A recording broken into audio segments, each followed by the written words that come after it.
ನಮಸ್ಕಾರ. ಆರೋಗ್ಯ ರಹಸ್ಯ ವಿಶೇಷ ಕಾರ್ಯಕ್ರಮಕ್ಕೆ ಸ್ವಾಗತ. ನಾನು ಸಿಂಚನಾ. ಮನುಷ್ಯ ತಾನು ಯಶಸ್ವಿ ಆಗಬೇಕು ಅಂತ ಬಯಸ್ತಾನೆ, ಆದರೆ ಅದಕ್ಕೆ ಸರಿಯಾದ ಮಾರ್ಗ ಯಾವುದು ಅನ್ನೋದು ಬಹಳಷ್ಟು ಮಂದಿಗೆ ಗೊತ್ತಿರೋದಿಲ್ಲ.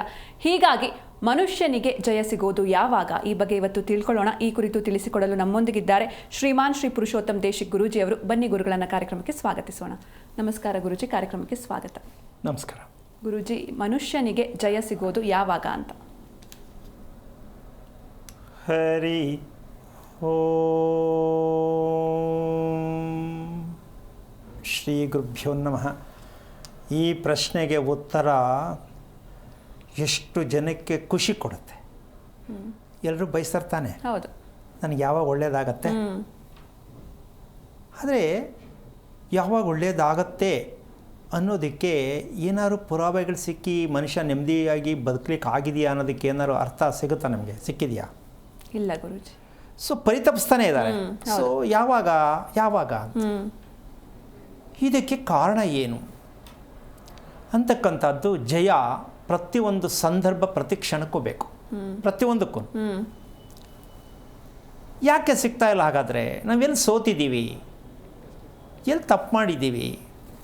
ಕೆಲವರು ಇಲ್ಲ ನಾವು ತಪ್ಪು ಮಾಡೇ ಇಲ್ಲ ಅಂತ ಹೇಳೋರು ಇದ್ದಾರೆ, ಇಲ್ಲ ನಾವು ಗೊತ್ತಿಲ್ಲದೆ ತಪ್ಪು ಮಾಡಿದ್ದೀವಿ ಅನ್ನೋರು ಇದ್ದಾರೆ.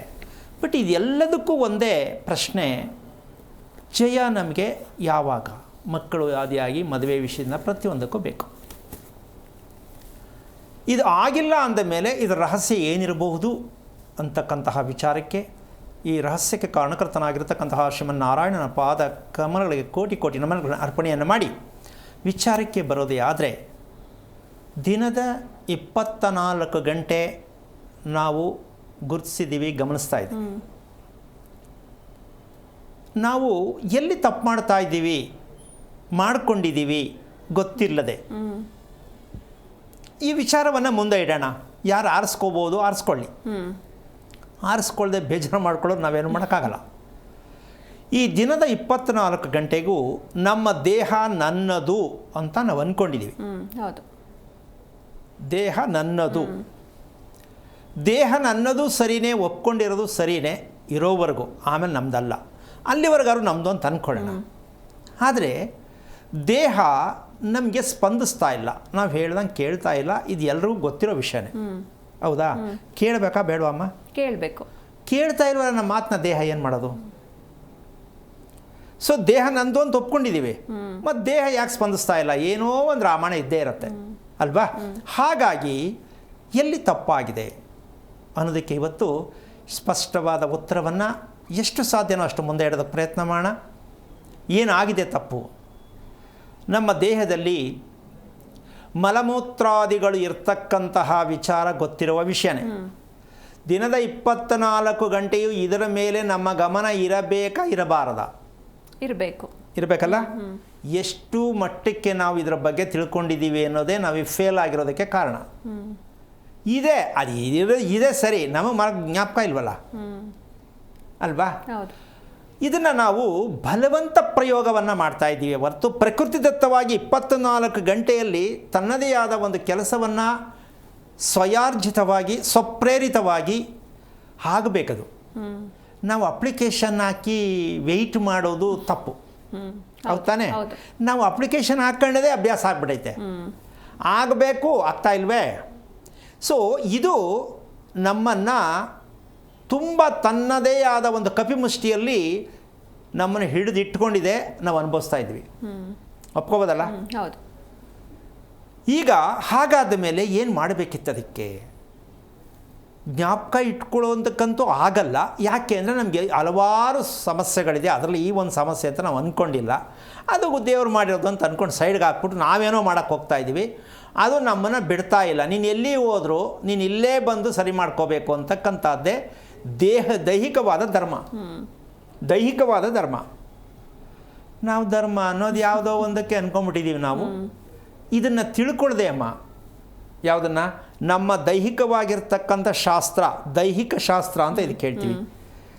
ಇದನ್ನು ತಿಳ್ಕೊಳ್ಳಿಲ್ಲ ಅಂದರೆ ನಾವು ಮಾಡಿರುವ ಪೂಜೆ ಪುನಸ್ಕಾರ ಹವನ ದಾನ ಧರ್ಮ ಇದೆಲ್ಲವೂ ಅದರ ಮುಂದೆ ಎಲ್ಲ ಪೂರ್ಣವಾಗಿ ನಾಶ ಆಗತ್ತೆ.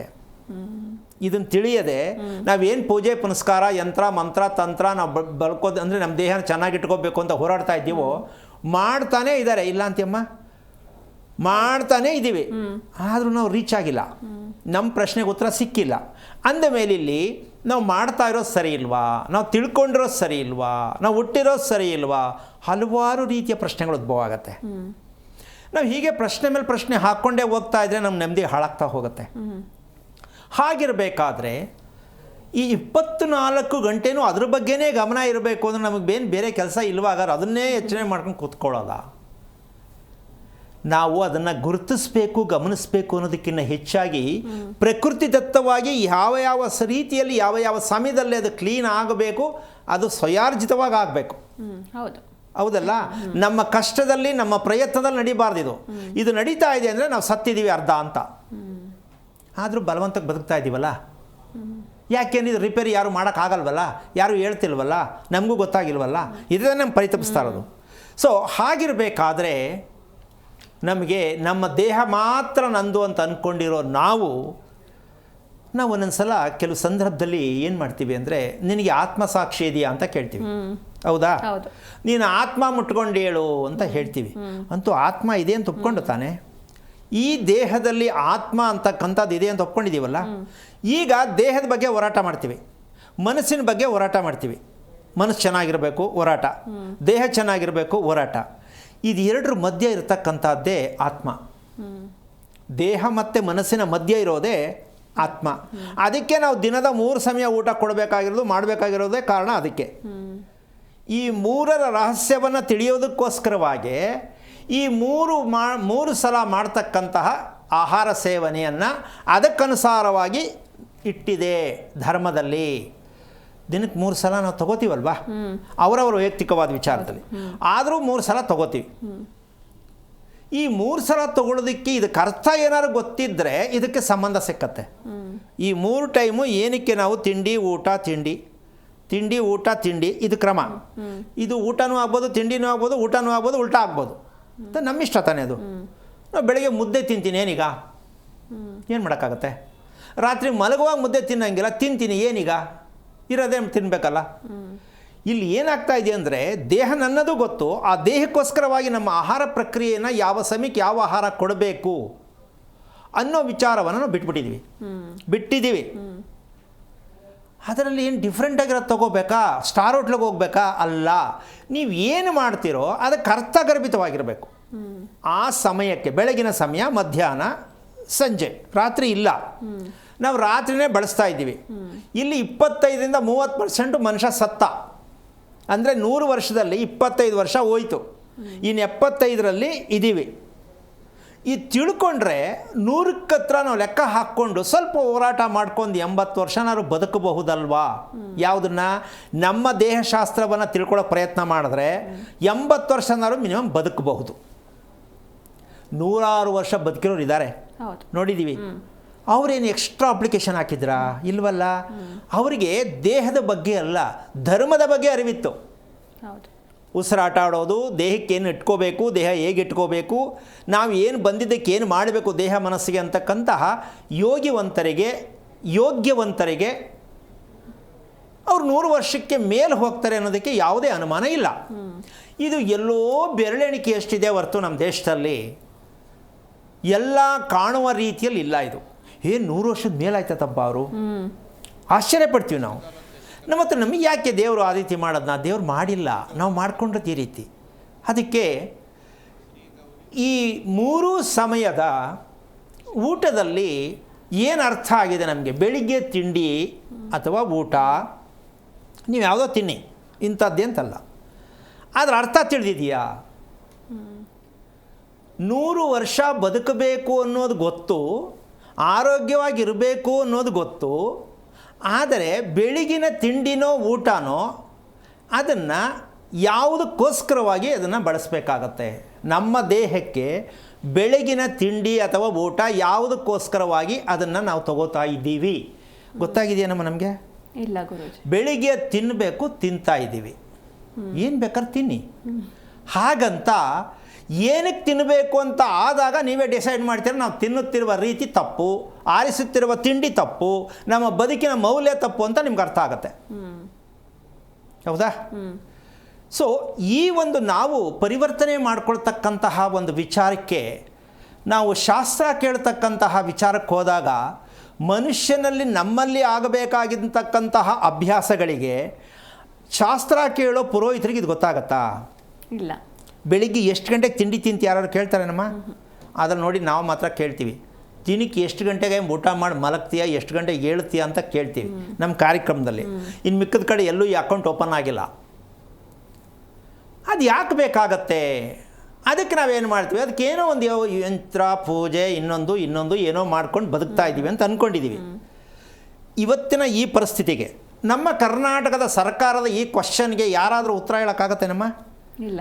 ಪೂಜೆ ಪುನಸ್ಕಾರ ಹವನ ಹೋಮ ಮಾಡಿ ಇದನ್ನೇನಾದ್ರು ಬ್ಯಾಲೆನ್ಸ್ ಮಾಡೋಕ್ಕೆ 24 ಗಂಟೆ ಏನಾದ್ರು ಇದ್ದರೆ ಕರ್ನಾಟಕದಲ್ಲಿ ಎಲ್ಲರೂ ಚಂದ ಎತ್ತವ್ರು ದುಡ್ಡು ಕೊಟ್ಬಿಡ್ಬೋದಾಗಿತ್ತು.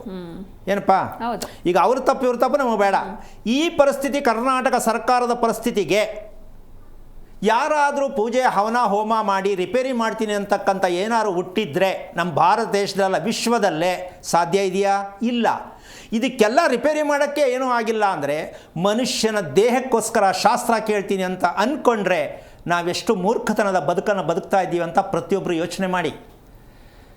ಪೂಜೆ ಹವನದಲ್ಲಿ ಮನುಷ್ಯನ ಸಮಸ್ಯೆಗಳನ್ನ ಸರಿ ಮಾಡ್ಕೊಳ್ತೀನಿ ಅಂತ ತಿಳ್ಕೊಂಡಿರೋದೇ ಆದರೆ ಇಂತಹ ಸಮಸ್ಯೆಗಳು ದಿನಕ್ಕೆ ಕೋಟಿ ಸಮಸ್ಯೆಗಳಿದೆ ಮನುಷ್ಯನಿಗೆ. ಇಂಥ ಸಮಸ್ಯೆಗಳನ್ನು ಪೂಜೆ ದೇವರ ಮೇಲೆ ಹಾಕಿ ಸೋಮಾರಿತನದಿಂದ ಬದುಕ್ತಾ ಇರೋ ನಮಗೆ ದೇಹದ ಧರ್ಮ ಗೊತ್ತಿಲ್ಲ, ಬದುಕುವ ಧರ್ಮ ಗೊತ್ತಿಲ್ಲ, ಆರೋಗ್ಯದ ಮೂಲ ಗೊತ್ತಿಲ್ಲ. ಎಲ್ಲವನ್ನೂ ದೇವರ ಮೇಲೆ ಹಾಕಿಬಿಟ್ಟು ನಾವು ಯಾವಾಗ ಒಳ್ಳೆಯದಾಗತ್ತೆ ಅಂತ ಕೇಳ್ತೀವಲ್ಲ, ಒಳ್ಳೆಯದು ಆಗೋದು ಒಳ್ಳೆಯದು ಮಾಡ್ಕೊಳ್ಳೋದು ನಮ್ಮಿಂದಲೇ ಸಾಧ್ಯ. ಹೌದಲ್ಲಮ್ಮ? ಇದನ್ನು ಇನ್ನೊಬ್ಬರ ಹತ್ರ ಹೋಗಿ ನಾವು ಕೇಳ್ತಾ ಇದ್ದೀವಿ ಅಂದರೆ ದೊಡ್ಡವರೆಲ್ಲ ಜಾಣರಲ್ಲ ಅಂತ ಅದನ್ನು ಉಲ್ಟಾ ಮಾಡ್ಕೊಳ್ಳಿ. ದೊಡ್ಡವರೆಲ್ಲ ಜಾಣರಲ್ಲ ಉಲ್ಟಾ ಮಾಡ್ಕೊಳ್ಳಿ. ನಾವು ಇದನ್ನೇ ಪಾಲಿಸ್ಕೊಂಡ್ಬಂದಿದ್ದೀವಿ. ಸತ್ತು ಸುಣ್ಣ ಆಗಿ ನೆಲ ಕಚ್ಚಿ ಯಾರಿಗೂ ಪ್ರಯೋಜನಕ್ಕಿಲ್ಲದ ರೀತಿಯಲ್ಲಿ ನಾವು ಬದುಕಕ್ಕೆ ಹೋಗ್ತಾ ಇದ್ದೀವಿ. ಹೋರಾಟದ ಬದುಕು, ಭಂಗದ ಬದುಕು, ದುಃಖದ ಬದುಕು, ದರಿದ್ರ ಜೀವನ ಯಾಕೆ ಬೇಕಾಗಿದೆ? ಅದಕ್ಕೋಸ್ಕರವಾಗಿ ನಿಮ್ಮ ಮಕ್ಕಳಿಗೂ ಅದನ್ನೇ ಪರಿಪಾಠ ಮಾಡಿ, ನಿಮ್ಮ ಮಕ್ಕಳಿಗನ್ನು ತಿಳಿಸ್ಕೊಡಿ. ಪ್ರಕೃತಿ ಧರ್ಮ, ದೇಹ ಧರ್ಮವನ್ನು ಮಕ್ಕಳಿಗೆ ಮಾಹಿತಿ ಕೊಡಿ. ನಿಮ್ಮ ಮಕ್ಕಳು ಅಭಿವೃದ್ಧಿ ಆಗ್ತಾರೆ. ನೀವು ತಿಳ್ಕೊಳ್ಳೋಕೆ ಪ್ರಯತ್ನ ಮಾಡಿ. ನಮ್ಮದೆಲ್ಲ ಆಗೋಯ್ತು ಅಂತ ಅಂದ್ಕೋಬೇಡಿ. ಇದನ್ನು ನೀವು ನಿಮ್ಮ ಮನೆಯಲ್ಲಿ ಒಂದು ಪಾಠಶಾಲೆಯನ್ನಾಗಿ ನೀವು ಉಪಯೋಗಿಸ್ಕೊಳ್ಳೋದೇ ಆದರೆ ನಿಮ್ಮ ಮನೆಯೇ ಒಂದು ಪಾಠಶಾಲೆ ಆಗಬೇಕು. ಗಂಡ ಹೆಂಡತಿ ಮಕ್ಕಳು ಕೂತ್ಕೊಂಡು ನಾವು ತಗೊಳ್ತಕ್ಕಂಥ ಆಹಾರಕ್ಕೂ ನಮ್ಮ ದೇಹಕ್ಕೂ ಯಾವ ರೀತಿಯಾಗಿ ನಾವು ನಡ್ಕೊಂಡ್ರೆ ನೆಮ್ಮದಿಯಾಗಿ ಆರೋಗ್ಯವಾಗಿ ಸುಖವಾಗಿರಬೇಕು ಅಂತ ಒಂದು ಪಾಠಶಾಲೆ ಯಾಕಮಾಗಬಾರ್ದು? ಹೌದು. ಇಲ್ಲಿ ಪಾಠಶಾಲೆ ಆಗಬೇಕು. ಪಾಠಶಾಲೆ ಮಾಡ್ಕೊಂಡಿಲ್ಲ, ಕಟ್ಟೋ ಮನೆ ಪಾಠಶಾಲೆ ಆಗಿಲ್ಲ. ಸೊ ನಾವು ಅದಕ್ಕೆ ನಮಗೇನಾಗಿದೆ, ಬುದ್ಧಿ ಭ್ರಮಣೆಯಾಗಿ ನಾವು ಕಟ್ಟಿರುವ ಮನೆ ಬುದ್ಧಿ ಭ್ರಮಣೆಯಾಗಿರ್ತಕ್ಕಂಥ ಮನೆಯನ್ನು ಕಟ್ಟಿದ್ದೀವಿ, ಅಲ್ಲೂ ತಪ್ಪಿದ್ದೀವಿ. ಇನ್ನು ಬುದ್ಧಿ ಭ್ರಮಣೆ ಆದಮೇಲೆ ನಮ್ಗೆ ಊಟ ಮಾಡೋಕ್ಕೂ ಕೂಡ ಏನಾಗುತ್ತೆ ಮನಸ್ಸು ಅಂತಕ್ಕಂಥ ಒಂದು ವಿಚಾರಕ್ಕೆ ಈಗ ಒಂದು ಸಣ್ಣ ತುಣುಕನ್ನು ಕೊಡೋಣ. ಏನು?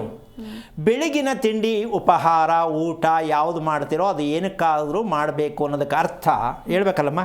ಹೌದು. ಇದನ್ನು ಮೊದಲನೇ ಪ್ರಾತಃಕಾಲದಲ್ಲಿ ಮಾಡುವಂತಹ ಆಹಾರ ಸೇವನೆ ನಾಳೆ ಬೆಳಿಗ್ಗೆ ನಂಬರ್ 1 24 ಗಂಟೆ ಅವಧಿ. ನಾವು 24 ಗಂಟೆ ಗುರುತಿಸ್ಕೊಂಡಿದ್ದೀವಿ. 24 ಗಂಟೆಯನ್ನು ನಮ್ಮ ದೇಹಕ್ಕೋಸ್ಕರವಾಗಿ ಬಳಸೋಕ್ಕಾಗಿದೆಯಾ ಅಂತ ದಯವಿಟ್ಟು ಅರ್ಥ ಮಾಡ್ಕೊಂಡು ಪ್ರತಿಯೊಬ್ಬರು ಕಿವಿ ಕೇಳಿಸ್ಕೊಳ್ಳಿ. ದಿನದ 24 ಗಂಟೆ ಪ್ರಪಂಚಕ್ಕಿದೆ. ನಮ್ಮ ದೇಹಕ್ಕೆ 24 ಗಂಟೆಯನ್ನು ಬಳಸಲಿಕ್ಕೆ ಆಗಿದೆಯಾ? ತಿಳಿದಿದ್ದೀವಾ? ಹೇಳ್ತಾ ಇದ್ದಾರಾ? ಅಪ್ರಾಣೆ ಇಲ್ಲ.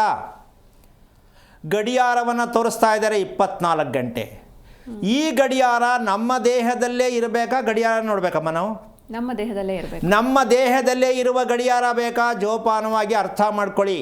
ನಿಮ್ಮ ಗೋಡೆ ಗಡಿಯಾರವನ್ನು ನೋಡುವುದನ್ನು ಬಿಟ್ಟು ನಿಮ್ಮ ದೇಹದಲ್ಲಿರುವ ಗಡಿಯಾರವನ್ನು ನೀವು ಚಾಲನೆಯಲ್ಲಿ ಕೊಡಿ. ನಿಮ್ಮ ದೇಹಶಾಸ್ತ್ರ, ಮನಃಶಾಸ್ತ್ರ, ಕುಟುಂಬಶಾಸ್ತ್ರ, ವಂಶಶಾಸ್ತ್ರ ಎಲ್ಲವೂ ನಿಮಗೆ ಸಿಕ್ಕಿಬಿಡುತ್ತೆ. ಆದರೆ ಹಾಗಂತ ಒಂದು ದಿನಕ್ಕೋ ಒಂದು ತಿಂಗಳಿಗೋ ಒಂದು ವರ್ಷಕ್ಕೋ ಏನಾದ್ರು ಕಲಿಸ್ತೀರಾ ಸ್ವಾಮಿ ಬರ್ತೀವಿ ಅನ್ನೋ ಮಟ್ಟಕ್ಕೆ ಜನ ಹೊಟ್ಟೋಗ್ಬಿಡ್ತಾರೆ ಈಗ, ಅಲ್ವಾ? ಯಾಕೆಂದ್ರೆ ಈ ಕಲಿಸೋ ಕೆಲವರು ಇದ್ದಾರೆ. ಕಲಿಸ್ತೀವಿ ಅವರೇ ಕಲ್ತಿಲ್ಲ, ಅದೇನು ಕಲಿಸ್ತಾರೋ ಗೊತ್ತಿಲ್ಲ, ಇರಲಿ. ಆದರೆ ಇದು ಕಲಿಯೋ ಶಾಸ್ತ್ರ ಅಲ್ಲ, ನೀವು ಗುರುತಿಸ್ಕೊಳ್ಳೋ ಶಾಸ್ತ್ರ. ಹೌದು. ಕಲಿಯೋದಾದರೆ ಪುಸ್ತಕ ಸಿಗ್ಬೋದು, ನಾವೊಂದು ಪುಸ್ತಕ ಪ್ರಿಂಟ್ ಹಾಕಿ ನಿಮಗೂ ಕೊಡ್ಬೋದು, ಆಗಲ್ಲ. ನೀವು ರೆಡಿ ಆಗಬೇಕು, ನೀವೇ ಒಂದು ಪುಸ್ತಕ, ಹೌದಲ್ಲಮ್ಮ? ಹೌದು. ನಮ್ಮ ದೇಹವೇ ಒಂದು ಪುಸ್ತಕ. ಅದು ಪುಟ ತೆಗಿತಾ ತೆಗಿತಾ ತೆಗಿತಾ ಮನುಷ್ಯ ಮಗುವಿನಿಂದ ದೊಡ್ಡವನಾಗ್ತಾ ಆಗ್ತಾ ಚೇಂಜ್ ಆಗ್ತಾ ಹೋಗಬೇಕು, ನೆಮ್ಮದಿಯಾಗಿ ಬದುಕಬೇಕು. ಇಲ್ಲ, ಪುಸ್ತಕ ತೆಗಿತಾ ತೆಗಿತಾ ಕೆಳಗಡೆ ಹೋಗ್ತಾ ಇದ್ದೀವಿ ನಾವು, ಹೌದಾ? ಹೌದು. ಸೊ ಇದಕ್ಕೆ ನಾವು ವಿಸರ್ಜನೆ, ದೇಹದಿಂದ ವಿಸರ್ಜನೆ ಆಗಬೇಕಾಗಿರ್ತಕ್ಕಂಥದ್ದು ಅತಿ ಮುಖ್ಯ, ಹೌದಾ ಅಲ್ವಾ? ಹೌದು ಗುರುಜಿ, ಖಂಡಿತ ಈ ಬಗ್ಗೆ ಮಾತಾಡೋಣ. ಒಬ್ರು ಕಾಲರ್ ಇದ್ದಾರೆ, ಶಶಿಕಲಾ ಅಂತ, ತುಮಕೂರಿಂದ. ನಮಸ್ತೆ ಅಮ್ಮ. ನಮಸ್ತೆ ಮ್ಯಾಮ್. ಯಾರ ಬಗ್ಗೆ ಕೇಳಬೇಕಿತ್ತು? ನನ್ನ ಬಗ್ಗೆನೇ ಕೇಳಬೇಕಿತ್ತು. ನಿಮ್ಮ ನಕ್ಷತ್ರ ಹೇಳಿಮಾ.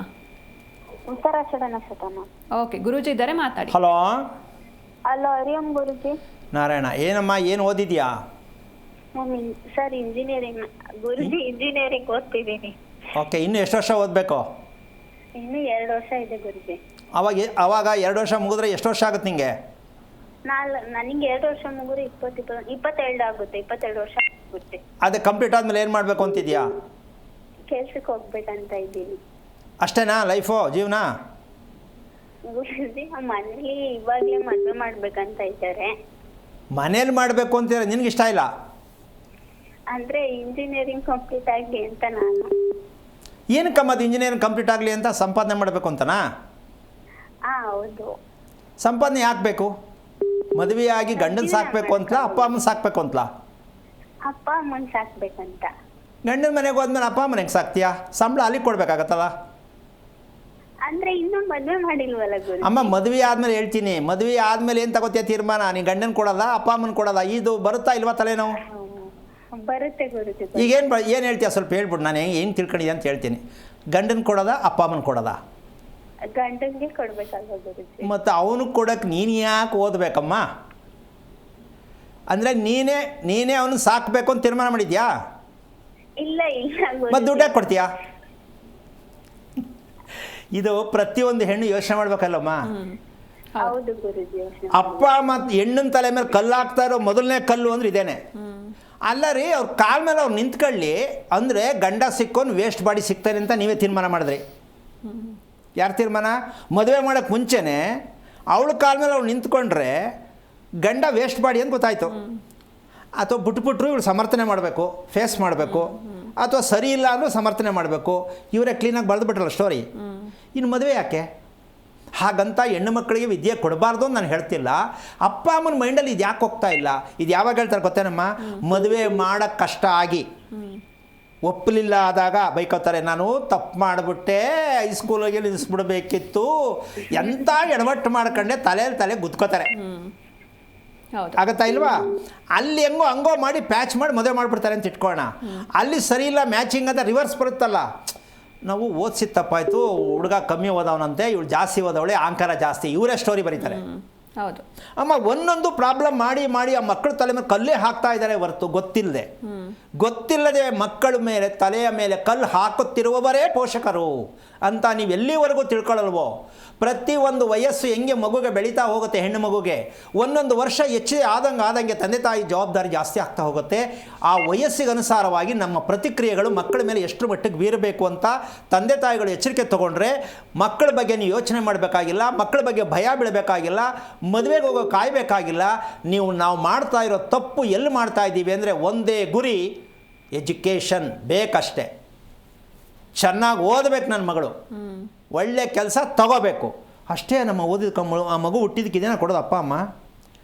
ಇನ್ನು ಎಲ್ಲೋ ಹುಟ್ಟಿರತಕ್ಕಂಥ ಆ ಒಂದು ಕಮಂಗಿನ ಎಳ್ಕೊಂಡು ಬಂದು ತಗೊಳಪ್ಪ ನಾನು ನಿನ್ನ ಕೈ ಕೊಡ್ತಾ ಇದ್ದೀನಿ ಅಂತೇಳಿ, ಏನು ಕರ್ಮನಮ್ಮ ಇದು?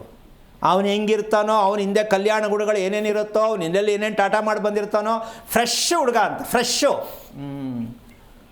ಅಲ್ವಾ? ಫ್ರೆಶ್ಶು ನೀವು ಅನ್ಕೊಳ್ಳಿ, ಫ್ರೆಶ್ಶು ಎಲ್ಲೂ ಫ್ರೆಶ್ ಇರಲ್ಲ.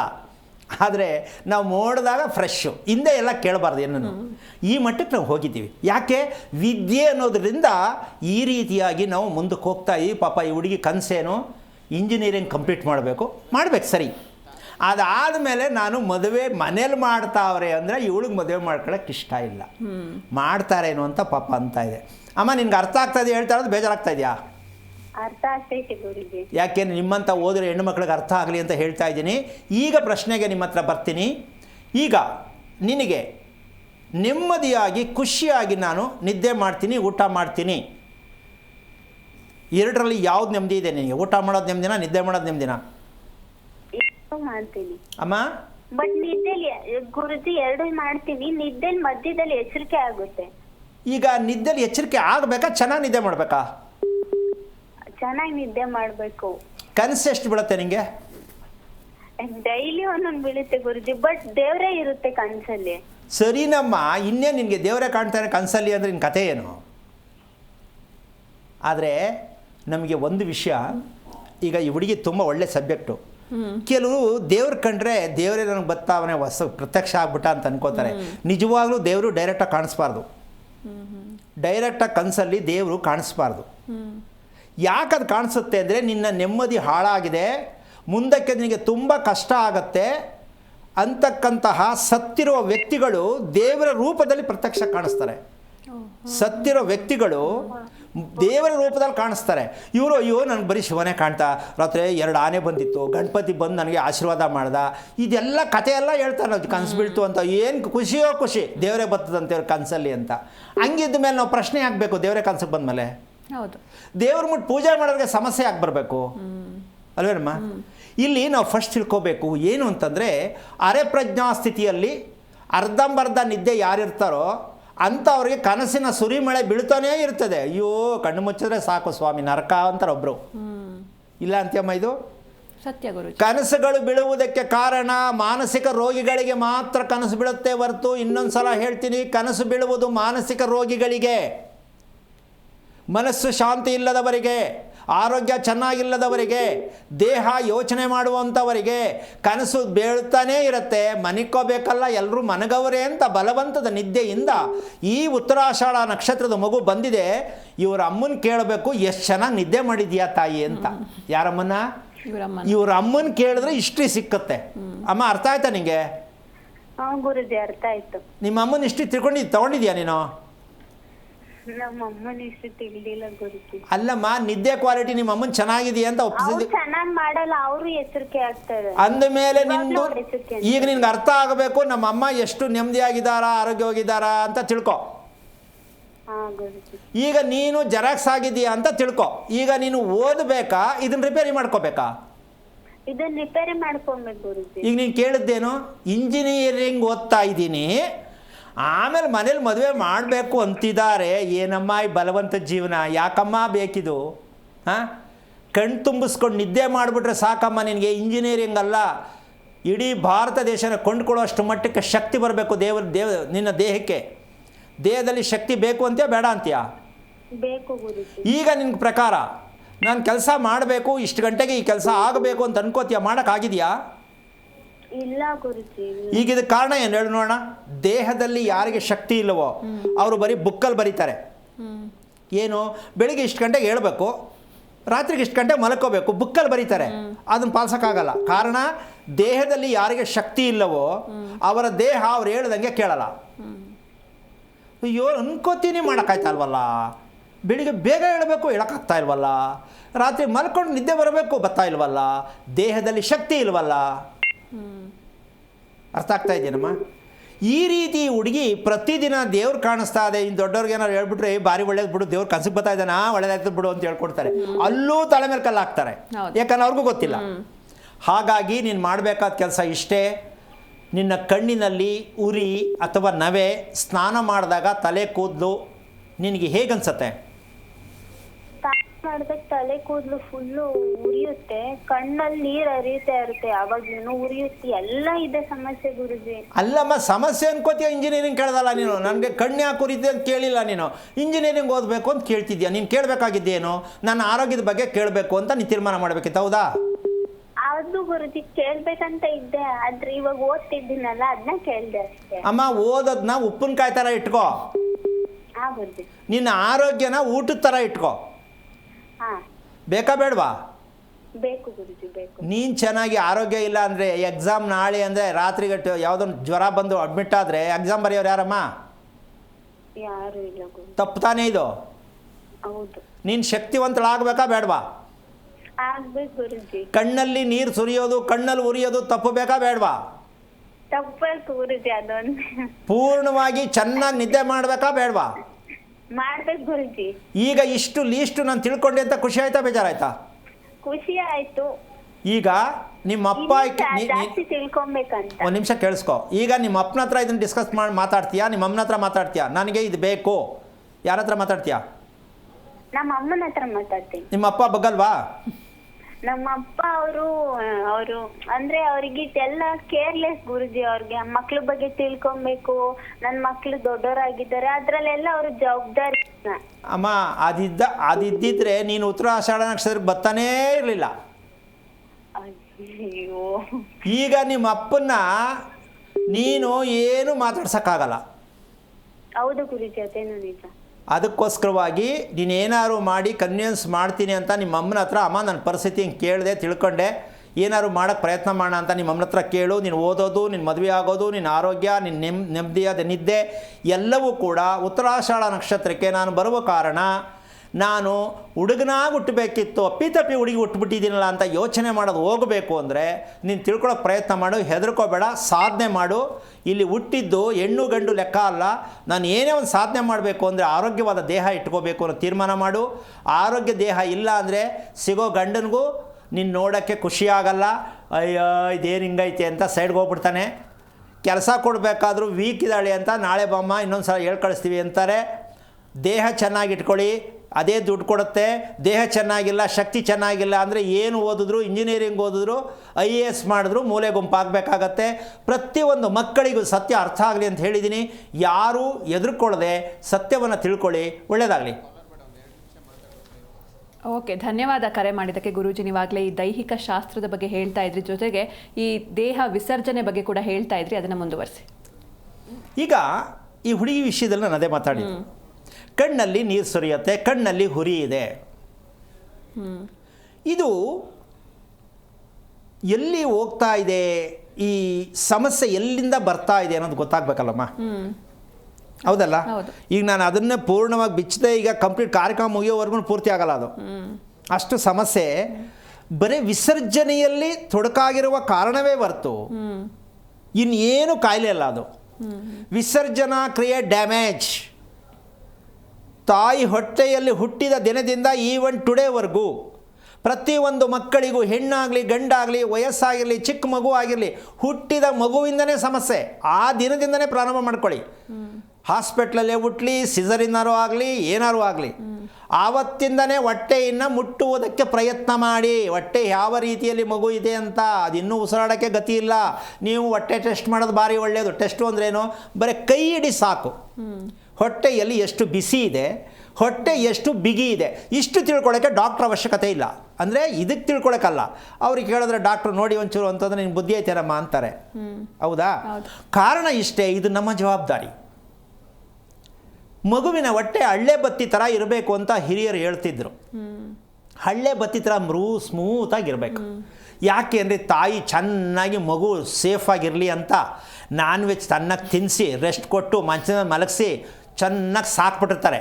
ಮೂರು ತುಂಬ ಜೋರಾಗಿದೆ, 3 kg ಇದೆ, ಮಗು ತುಂಬ ಚೆನ್ನಾಗಿ ಬೆಳೆದಿದೆ ಅಂತ ಖುಷಿಯೋ ಖುಷಿ. ಆದರೆ ಹೊಟ್ಟೆ ಕಥೆ ಏನಾಗಿದೆ? ಇದು ತಾಯಿ ಬ್ಯಾಂಕಲ್ಲಿ ಸೇರಿಸಿರ್ತಕ್ಕಂಥ ಫುಡ್ ಇದೆಯಲ್ಲ, ಆ ಫುಡ್ಡು ಮಗುನಲ್ಲಿ ಹೋಗಿದೆ. ಅದು ಹುಟ್ಟುತ್ತಾನೆ ರೋಗ ಬರ್ಸ್ಕೊಂಡು ಬಂತು ಅಂತ ನಮಗಿನ್ನೂ ಗೊತ್ತಿಲ್ಲ. ದಪ್ಪಕದೆ ಮನೆ ಮಗ ಅಲ್ವಾ, ಭಾರಿ ಚೆನ್ನಾಗದೆ, ತುಂಬ ತೂಕವಾಗದೆ, ಅಯ್ಯೋ ಕೊಂಡಾಡಿದ್ದು. ಆದರೆ ನಾವು ಎಷ್ಟು ಚಪಲ ಚೆನ್ನಿಗರಾಗಿದಂತೆ ಮಕ್ಕಳನ್ನ ತೊಗೋತಾ ಇದ್ದೀವಿ ಲೆಕ್ಕ ಹಾಕ್ಕೊಳ್ಳಿ. ಅಲ್ಲೇ ಸೋಲ್ತೀವಿ ನಾವು, ಅಲ್ಲೇ ಸೋತಿದ್ದೀವಿ. ಹಾಗಾಗಿ ಈ ವಿಸರ್ಜನೆ ಅಂತಕ್ಕಂಥದ್ದು ಅತಿ ಮುಖ್ಯವಾಗಿ ಮನುಷ್ಯನ ದೇಹಕ್ಕೆ ಅತಿ ಮುಖ್ಯವಾಗಿ ಬೇಕಾಗಿರ್ತಕ್ಕಂಥ ಒಂದು ವಿಚಾರ. ಈಗ ಆ ಬೆಳಿಗ್ಗೆ ತಿಂತಕ್ಕಂಥದ್ದು ವಿಸರ್ಜನೆಗೋಸ್ಕರವಾಗಿ ತಿನ್ನುವ ಊಟ. ಬೆಳಗ್ಗೆ ಏನು ತಿಂತೀವಿ ಅನ್ನೋದನ್ನು ನಮ್ಮ ದೇಹ ಕ್ಲೀನಾಗಿ ತಿಂದದ್ದೆಲ್ಲ ಮಧ್ಯಾಹ್ನ ತಿನ್ನಬೇಕು, ರಾತ್ರಿ ತಿನ್ನಬೇಕು. ಹೌದಾ? ರಾತ್ರಿ ಮಲಗುವಾಗ ವಿಸರ್ಜನೆ ಮಾಡಿ ಮಲಗಬೇಕು. ಆ ಶೇಷವನ್ನು ನಾಳೆ ಬೆಳಗ್ಗೆ, ರಾತ್ರಿ ತಿಂದಿದ್ದು ನಾಳೆ ಬೆಳಗ್ಗೆ ಅದು ಕ್ಲೀನ್ ಆಗಬೇಕು. ಇದನ್ನು ಎಚ್ಚರಿಕೆ ತಗೊಂಡು ನಾವು ತಿಂಡಿಯನ್ನು ತಿನ್ನಬೇಕು ಅಂತ ಗೊತ್ತಿದೆಯೇನಮ್ಮ? ತುಂಬ ಜನಕ್ಕೆ ಗೊತ್ತಿಲ್ಲ. ತುಂಬ ಜನಕ್ಕಲ್ಲಮ್ಮ, ಗೊತ್ತೇ ಇಲ್ಲ. ಮೆಡಿಕಲಲ್ಲೂ ಇಲ್ಲ ಇದು. ಈ ಟಾಪಿಕ್ಕು ಮೆಡಿಕಲಲ್ಲೂ ಇಲ್ಲ. ಏನದು ಅಂದರೆ ವಿಸರ್ಜನೆ ಕ್ರಿಯೆಗಾಗಿ ಮೊದಲನೆಯ ಊಟ. ಇನ್ನು ಮಧ್ಯಾಹ್ನ ತಿಂತಕ್ಕಂಥದ್ದು ಏನಕ್ಕೋಸ್ಕರ ತಿನ್ನಬೇಕಪ್ಪ, ಅದಕ್ಕೆ ಅರ್ಥ ಬೇಕಲ್ಲ. ಮಧ್ಯಾಹ್ನ ತಿಂತಕ್ಕಂಥ ಊಟದ ಅರ್ಥ ಯಾವುದು ಅಂದರೆ ಮಾಂಸ ಖಂಡಗಳ ಬಿಗಿಯಾಗುವುದಕ್ಕೆ ಮಧ್ಯಾಹ್ನದ ಊಟ. ದೃಢಕಾಯವಾಗಿರ್ಬೇಕಲ್ಲ, ಮಾಂಸ ಖಂಡಗಳು ಚೆನ್ನಾಗಿರ್ಬೇಕಲ್ಲ. ಇದು ಮಧ್ಯಾಹ್ನದ ಊಟ. ಯಾಕೆ ಅಂದರೆ ತುಪ್ಪ, ಮೊಸರು, ಮಜ್ಜಿಗೆ, ಕಾಳು, ಸೊಪ್ಪು, ಹಣ್ಣು, ತರಕಾರಿ ಇಷ್ಟು ಮಧ್ಯಾಹ್ನದ ಊಟಲ್ಲಿರಬೇಕು. ಅಯ್ಯೋ ಬೆಳಗ್ಗೆ ಮಾಡಿದ್ದೆ ಐತೆ, ಒಂಚೂರು ಗೊಜ್ಜಿತ್ತು ಚೆನ್ನಾಗದೆ ಬಿಸಿ ಮಾಡಿಬಿಡು, ಇದೇ ತಾನೇ ನಮ್ಮ ಕರ್ಮ. ಹೌದು, ಬಿಸಿ ಮಾಡ್ಕೊಂಡು ತಿಂದು ತಿಂದು ತಿಂದು ಜೇಬ್ ಬಿಸಿ ಮಾಡ್ಕೊಂಡು ತಗೊಂಡೋಗಿ ಇನ್ನೊಬ್ರು ಕೊಡ್ಬೇಕು ದುಡ್ಡನ್ನ. ಯಾಕೋ ಕಟ್ಕೊಂಬಿಟ್ಟದೆ, ಯಾಕೋ ಉಬ್ಬರಿಸ್ಕೊಂಡದೆ, ಯಾಕೋ ಏನೂ ಆಯ್ತಾ ಇಲ್ಲ, ಇದೇ ತಾನೇ. ಇದಕ್ಕೆ ಮಧ್ಯಾಹ್ನದ ಊಟ ಏನಕ್ಕೆ ಬೇಕು? ನಮ್ಮ ದೇಹದಲ್ಲಿ ಇರುವಂತಹ ಮಾಂಸಖಂಡಗಳ ಬಿಗಿಗೋಸ್ಕರವಾಗಿ ಮಧ್ಯಾಹ್ನದ ಊಟ ಬೇಕು. ಮಧ್ಯಾಹ್ನದ ಊಟ ಎಷ್ಟು ಚೆನ್ನಾಗಿರಬೇಕು ಸ್ವಲ್ಪ ಯೋಚನೆ ಮಾಡಿ. ಅಮ್ಮ, ಇದರಿಂದ ಸ್ಕೂಲ್ಗೆ ಹೋಗೋ ಮಕ್ಕಳು ವಂಚಿತರು, ಹೌದು, ಆಫೀಸ್ಗೆ ಹೋಗೋರಂತೂ ಕಂಪ್ಲೀಟ್ ಬ್ಯಾನ್. ಅವ್ರು ಟಿಫನಲ್ಲಿ ಯಾವಾಗ ಹಾಕ್ಕೊಂಡ್ರು ಅದು ಊಟ ಅಲ್ಲ, ಅದಕ್ಕೆ ಬೇರೆ ಹೆಸರು ನಾನು ಹೇಳಲ್ಲ ಪಾಪ, ಹೇಳಬಾರ್ದು. ಟಿಫನ್ ಬಾಕ್ಸ್ ಯಾರು ಒತ್ಕೊಂಡು ಹೋಯ್ತಾರೆ ಅದು ಊಟ ಅಲ್ಲ, ಅದು ವಿಷ. ಹೌದು. ಯಾಕೆ ವಿಷ ಅಂತ ಬಳಸ್ತಾ ಇದ್ದೀನಿ ನಿಜವಾಗ್ಲೂ ಯಾರಾದರೂ ಬಂದು ಕೇಳಿದ್ರೆ ಅವರಿಗೆ ಯಾವ ರೀತಿ ಚಳಿ ಜ್ವರ ಬರುವಂಗೆ ಹೇಳ್ಬೋದು ಅಂದರೆ ಅರ್ಥ ಮಾಡ್ಕೊಳ್ಳಿ ಅಂತ ವಿಷ ಅಂತ ಹೇಳ್ತಾ ಇದ್ದೀನಿ. ಊಟಕ್ಕೆ ಆ ಪದ ಬಳಸಬಾರ್ದು. ಹೌದು ಗುರುಜಿ, ಖಂಡಿತ. ಈಗ ಮಕ್ಕಳು ವಂಚಿತರಾಗ್ತಾವ್ರಾ ಇಲ್ವಾ? ಅಂದಮೇಲೆ ಮಕ್ಕಳ ಕತೆ ಏನು ಮುಂದಕ್ಕೆ? ಮಕ್ಕಳ ಕತೆ ಮುಂದಕ್ಕೇನು ಪೋಷಕರದು ಪ್ರಶ್ನೆ ದಯವಿಟ್ಟು ಕೊಡಬೇಕು. ಯಾರೋ ಇವಾಗ ಏನಾರು ಕರೆ ಮಾಡೋದು ದಯವಿಟ್ಟು ಇದ್ದರೆ, ಇದ್ರ ಡೌಟ್ ಇದೆ ನನಗೆ ಒಂಚೂರು ಪ್ರಶ್ನೆ ಕೇಳಿ ಉತ್ತರ ಹೇಳ್ತೀನಿ. ನೀವು ಹೇಳ್ತಾ ಇರ್ತಕ್ಕಂಥ ಮಾತಿನಲ್ಲಿ ಎಷ್ಟು ಸತ್ಯ ನಾವು ತಿಳ್ಕೋಬೇಕಾ ತಿಳ್ಕೋಬಾರ್ದಾ ಇದನ್ನು ಫಸ್ಟು ನೀವು ಡಿಸೈಡ್ ಮಾಡಿ. ವಾದ ತರ್ಕ ವಿವಾದ ಮಾಡೋದಕ್ಕಿಲ್ಲ ಅವಕಾಶ ಇಲ್ಲ. ನಿಮ್ಗೆ ಅರ್ಥ ಆಗಿದ್ದರೆ, ಅರ್ಥ ಆಗಬೇಕಾದ್ರೆ ವಿಚಾರವನ್ನು ಮಾತಾಡಿ, ನಿಮಗೂ ಅರ್ಥ ಆಗಲಿ, ನನಗೂ ಖುಷಿಯಾಗಲಿ. ಈ ಸತ್ಯ ನಮಗೆಲ್ಲ ಅರ್ಥ ಆಗಬೇಕು ಅನ್ನೋದೇ ಈ ಕಾರ್ಯಕ್ರಮದ ಮೂಲ ಉದ್ದೇಶ. ಗುರುಜಿ, ಒಬ್ರು ಕಾಲರ್ ಇದ್ದಾರೆ, ಶ್ರೀಗೌರಿ ಅಂತ, ಕಿತ್ತೂರಿಂದ. ಮಾತಾಡ್ಸೋಣ. ನಮಸ್ತೆ. ನಮಸ್ತೆ ಮೇಡಮ್. ಯಾರ ಬಗ್ಗೆ ಕೇಳಬೇಕಿತ್ತು? ನಮ್ಮ ಮನೆಯವ್ರ ಬಗ್ಗೆ ಕೇಳಬೇಕಾಗಿತ್ತು ಮೇಡಮ್. ಅವ್ರ ನಕ್ಷತ್ರ ಹೇಳಿ. ಉಷಾ ನಕ್ಷತ್ರ. ಓಕೆ, ಗುರುಜಿ ಇದ್ದಾರೆ, ಮಾತನಾಡಿಮ್ಮ. ಹಲೋ. ಗುರು ಬ್ರಹ್ಮ ಗುರು ವಿಷ್ಣು ಗುರು ದೇವೋ ಮಹೇಶ್ವರ ಗುರು ಸಾಕ್ಷಾತ್ ಪರಬ್ರಹ್ಮ ತಸ್ಮೈ ಶ್ರೀ ಗುರುವೇ ನಮಃ. ಹರಿ ಓಂ ಗುರುಗಳೇ. ನಾರಾಯಣ. ನಿಮ್ ಕಾಲ್ ಸಿಕ್ಕಿದೆ. ಹೇಳಿ. ನಮ್ಮ ಮನೆಯವ್ರ ಬಗ್ಗೆ ಕೇಳಬೇಕಾಗಿತ್ತು ಗುರುಜಿ. ಓಕೆ, ಏನು ಓದಿದೆಯಾ ತಾಯಿ? ನಾ ಸೆಕೆಂಡ್ ಇಯರ್ ಓದಿದ್ದೀನಿ ಸರ್. ಎಷ್ಟು ವರ್ಷ ಆಯ್ತು ಮದುವೆ ಆಗಿ? ಮದುವೆ ಆಗಿ 10 ವರ್ಷ ಆಯ್ತು ಗುರುಜಿ. ಯಾವ ವಾರ ಮದುವೆ ಆಯಿತು? ಮದುವೆ ಶನಿವಾರ ಗುರುಜಿ. ನೀವು ಬೈತೀರಾ ಶನಿವಾರ ರವಿವಾರ ಆಗಬಾರ್ದು ಅಂತ ಹೇಳಿ, ಆದ್ರೂ ಆಗಿದೆ ಗುರುಜಿ. ಹೋಗ್ಲಿ ಅಮ್ಮ, ಇದು ತಿಳ್ಕೊಂಡ ಸರಿಮ್ಮ, ಇದು ತಿಳ್ಕೊಂಡ ಮೇಲೆ ರಿಪೇರಿ ಮಾಡ್ಕೋಬೇಕು ಅಂತ ಬರಲಿಲ್ಲ ಮನಸ್ಸು? ಬಂದಿದೆ ಗುರುಜಿ. ಅಂದರೆ ಮನಸ್ಸಲ್ಲಿದೆ ಅಷ್ಟೇ. ಬರ್ತದೆ ಗುರುಜಿ, ಬರಬೇಕಂತ. ಅಲ್ಲ, ಬರಲಿ. ನಿಮ್ಮ ಯಜಮಾನ್ರು ಕೇಳಬೇಕಿತ್ತು ರೀ ಇನ್ನೊಂದ್ಸಲ ಯಾವಾಗ ಮದುವೆ ಆಗೋದು ಅಂತ. ಹಾಂ ಅಮ್ಮ, ಅದನ್ನೇ ಹೇಳ್ತಿದ್ಯಾರ ತಾಯಿ. ನಿಮ್ಮ ಯಜಮಾನ್ರಿಗೆ ಇನ್ನೊಂದ್ಸಲ ಮದುವೆ ಆಗೋಣ ಅಂತ ಕೇಳಬೇಕಿತ್ತು ಅಂದೆ. ಮದುವೆ ಆಗ್ಬೇಕಂತ ಗುರುಜಿ. ಒಪ್ಪುದಿಲ್ಲ ಗುರುಜಿ ಅವರು. ಒಪ್ಪಲ್ವಾ? ಒಪ್ಪುದಿಲ್ಲ ಗುರುಜಿ. ಮತ್ತೆ ಏನಮ್ಮ 10 ವರ್ಷ ಸಂಸಾರ ಮಾಡ್ತೆ ತಾಯಿ? ನೀನು ಹೇಳ್ದಂಗೆ ಕೇಳಿಲ್ಲ ಅಂದರೆ ಇದು ಹೆಂಗಿದು ಗಂಡ ಹೆಂಡ್ತಿ? ಯಾಕೆ ಮದುವೆ ಆಗಬೇಕಿತ್ತು? ಹಾಂ, ಅಲ್ಲ ಸರಿ ಅನ್ಸುತ್ತೆ. ಹೇಳ್ತಿಲ್ಲ, ಕೇಳ್ತಾರ್ರಿ, ಹಾಗೇನಿಲ್ಲ. ಅದನ್ನು ಹೇಳ್ತೀಯ, ಇದನ್ನು ಹೇಳ್ತೀಯ. ಓಕೆ, ಪ್ರೋಗ್ರಾಮ್ ನೋಡಿದ್ಮೇಲೆಲ್ಲ ಗುರುತಾರ ಗುರುಜಿ. ನಮ್ಗೆ ಮೊದಲು ಏನು ಗುರುತಿರಾಕಿಲ್ಲ. ಓಕೆ, ಈಗ ಏನು ಕೇಳಬೇಕು ಅಂತ ಮಾಡ್ತೀಯಮ್ಮ? ಉಷಾ ನಕ್ಷತ್ರ ಗುರುಜಿ. ಯಾರ್ದು? ನಮ್ಮ ಮನೆಯವ್ರ ಗುರುಜಿ. ಏನು ಮಾಡ್ತಾರೆ ನಿಮ್ಮ ಯಜಮಾನ್ರು? ಅವ್ರು ಫರ್ನಿಚರ್ ಮಾಡ್ತಾರೆ ಗುರುಜಿ. ಓಕೆ, ಎಷ್ಟು ವಯಸ್ಸು ಅವ್ರಿಗೆ? ಮಾಡ್ತಾರೆ. 2 ಮಕ್ಳು ಅದಾವ. ಅವ ಸಿದ್ದರಾಗ ಗುರುಜಿ. ಅವ್ರ ನಕ್ಷತ್ರ ನಂಗೆ ಗೊತ್ತಿಲ್ಲ. ಅಲ್ಲಮ್ಮ, ನಿಮ್ಮ ಯಜಮಾನ್ರ ವಯಸ್ಸು ಎಷ್ಟಮ್ಮ? ವಯಸ್ಸು 38 ಗುರುಜಿ. ಓಕೆ, ಅವರು ಊಟ ಮಾಡ್ತಕ್ಕಂಥದ್ದು ಕರೆಕ್ಟಾಗಿ ಇದೆಯೇನಮ್ಮ ಟೈಮು? ಟೈಮ್ ಇಲ್ಲ ಗುರುಜಿ, ನನಗೆ ಅಸ್ಮಿಟಿಗೆ ಇಲ್ಲ. ಅವ್ರ ಹೊಟ್ಟೆ ಚೆನ್ನಾಗಿದೆ ಅಂತ ಅನ್ಸುತ್ತೇನಮ್ಮ ನಿಂಗೆ? ಇಲ್ಲ ಗುರುಜಿ. ಮತ್ತು ಇನ್ನೇನು ಕೇಳ್ತೀಯ ನೀನು? ಅವ್ರ ಹೊಟ್ಟೆ ಚೆನ್ನಾಗಿಟ್ಕೊಂಡ್ರು ನಿನ್ನ ಗಂಡ ಕೇಳಲ್ವಾ? ಹಲೋ ಹಲೋ ಸ್ವಲ್ಪ. ಹಲೋ ಗುರುಜಿ. ನಿಮ್ಮ ಯಜಮಾನ್ರಿಗೆ ನಿನ್ನ ಹೊಟ್ಟೆ ಚೆನ್ನಾಗಿ ಇಟ್ಕೊಳಪ್ಪ, ಸರಿ ಇಲ್ವಲ್ಲ ಅಂತ ನೀನು ಹೇಳೇ ಇಲ್ವ ಯಾವಾಗಾರು ಅಂತ? ಹೇಳಿದ್ದೇನೆ ಗುರುಜಿ. ಏನು ಹೇಳ್ತಾರೆ? ಕೇಳೋದಿಲ್ಲ ಗುರುಜಿ. ತಮಗೆ ಬಂದಾಗೇನೆ ಮಾಡ್ತಾರೆ. ನಾನು ಇರೋದೇ ಹಿಂಗೆ ಅಂತ. ಹಾ ಗುರುಜಿ. ಓಕೆ, ಸತ್ತವ್ರ ಫೋಟೋ ಯಾವ್ದು ಹಾಕಿದ್ದೀರಾ ಮನೆಯಲ್ಲಿ? ನಮ್ಮ ಅವರ ನಮ್ಮ ಅಮ್ಮ ಗುರುಜಿ. ಯಾರು ಪೂಜೆ ಮಾಡೋದು ಅದಕ್ಕೆ? ಪೂಜೆ ಮಾಡೋದು ಗುರುಜಿ. ಶ್ರಾದ್ದ ಅಷ್ಟ ಮಾಡ್ತೀವಿ. ಏನು ಶ್ರಾದ್ದ, ಎಡೆ ಹಾಕದಾ?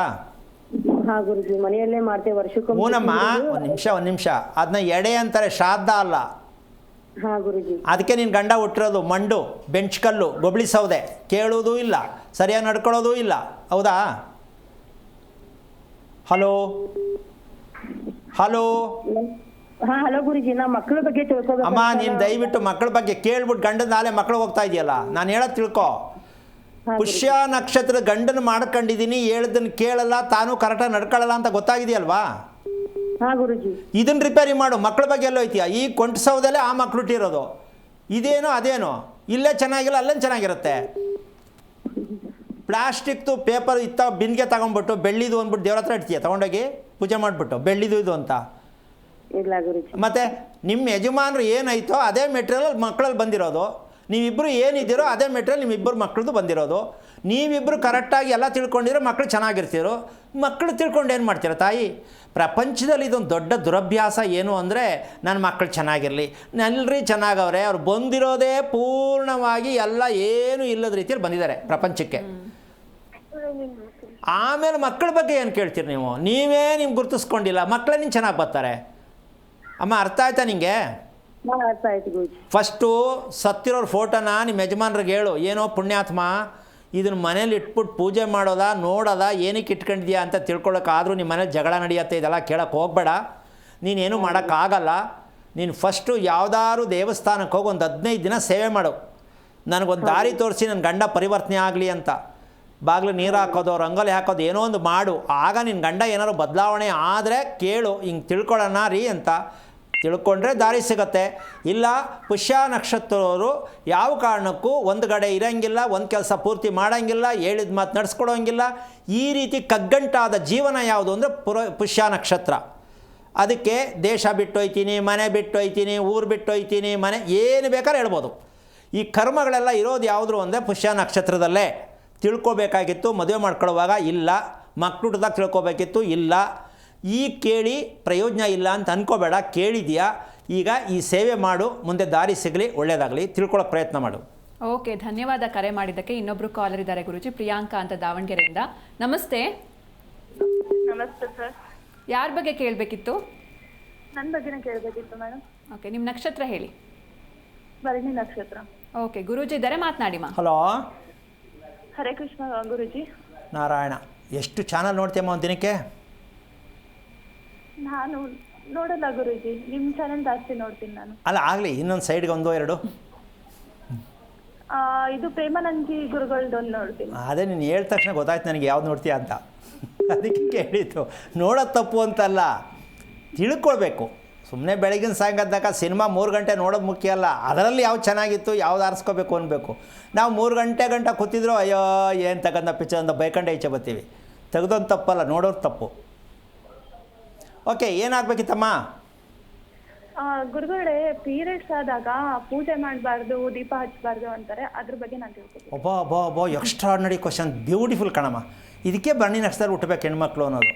ಯಾಕೆ ಅಂದರೆ ಊರೆಲ್ಲ ಒಂದಾದರೆ ಇವ್ರದೇ ಒಂದು ಡಿಫ್ರೆಂಟ್ ರೂಟು ಬೇಕಿದು ಅಲ್ವಾ? ಹೊರಗಡೆ ಆದಾಗ ಏನು ಮಾಡಬಾರ್ದು, ದೀಪ ಹಚ್ಚಬಾರ್ದು ಅಂತ ಹೇಳ್ತಾರೆ.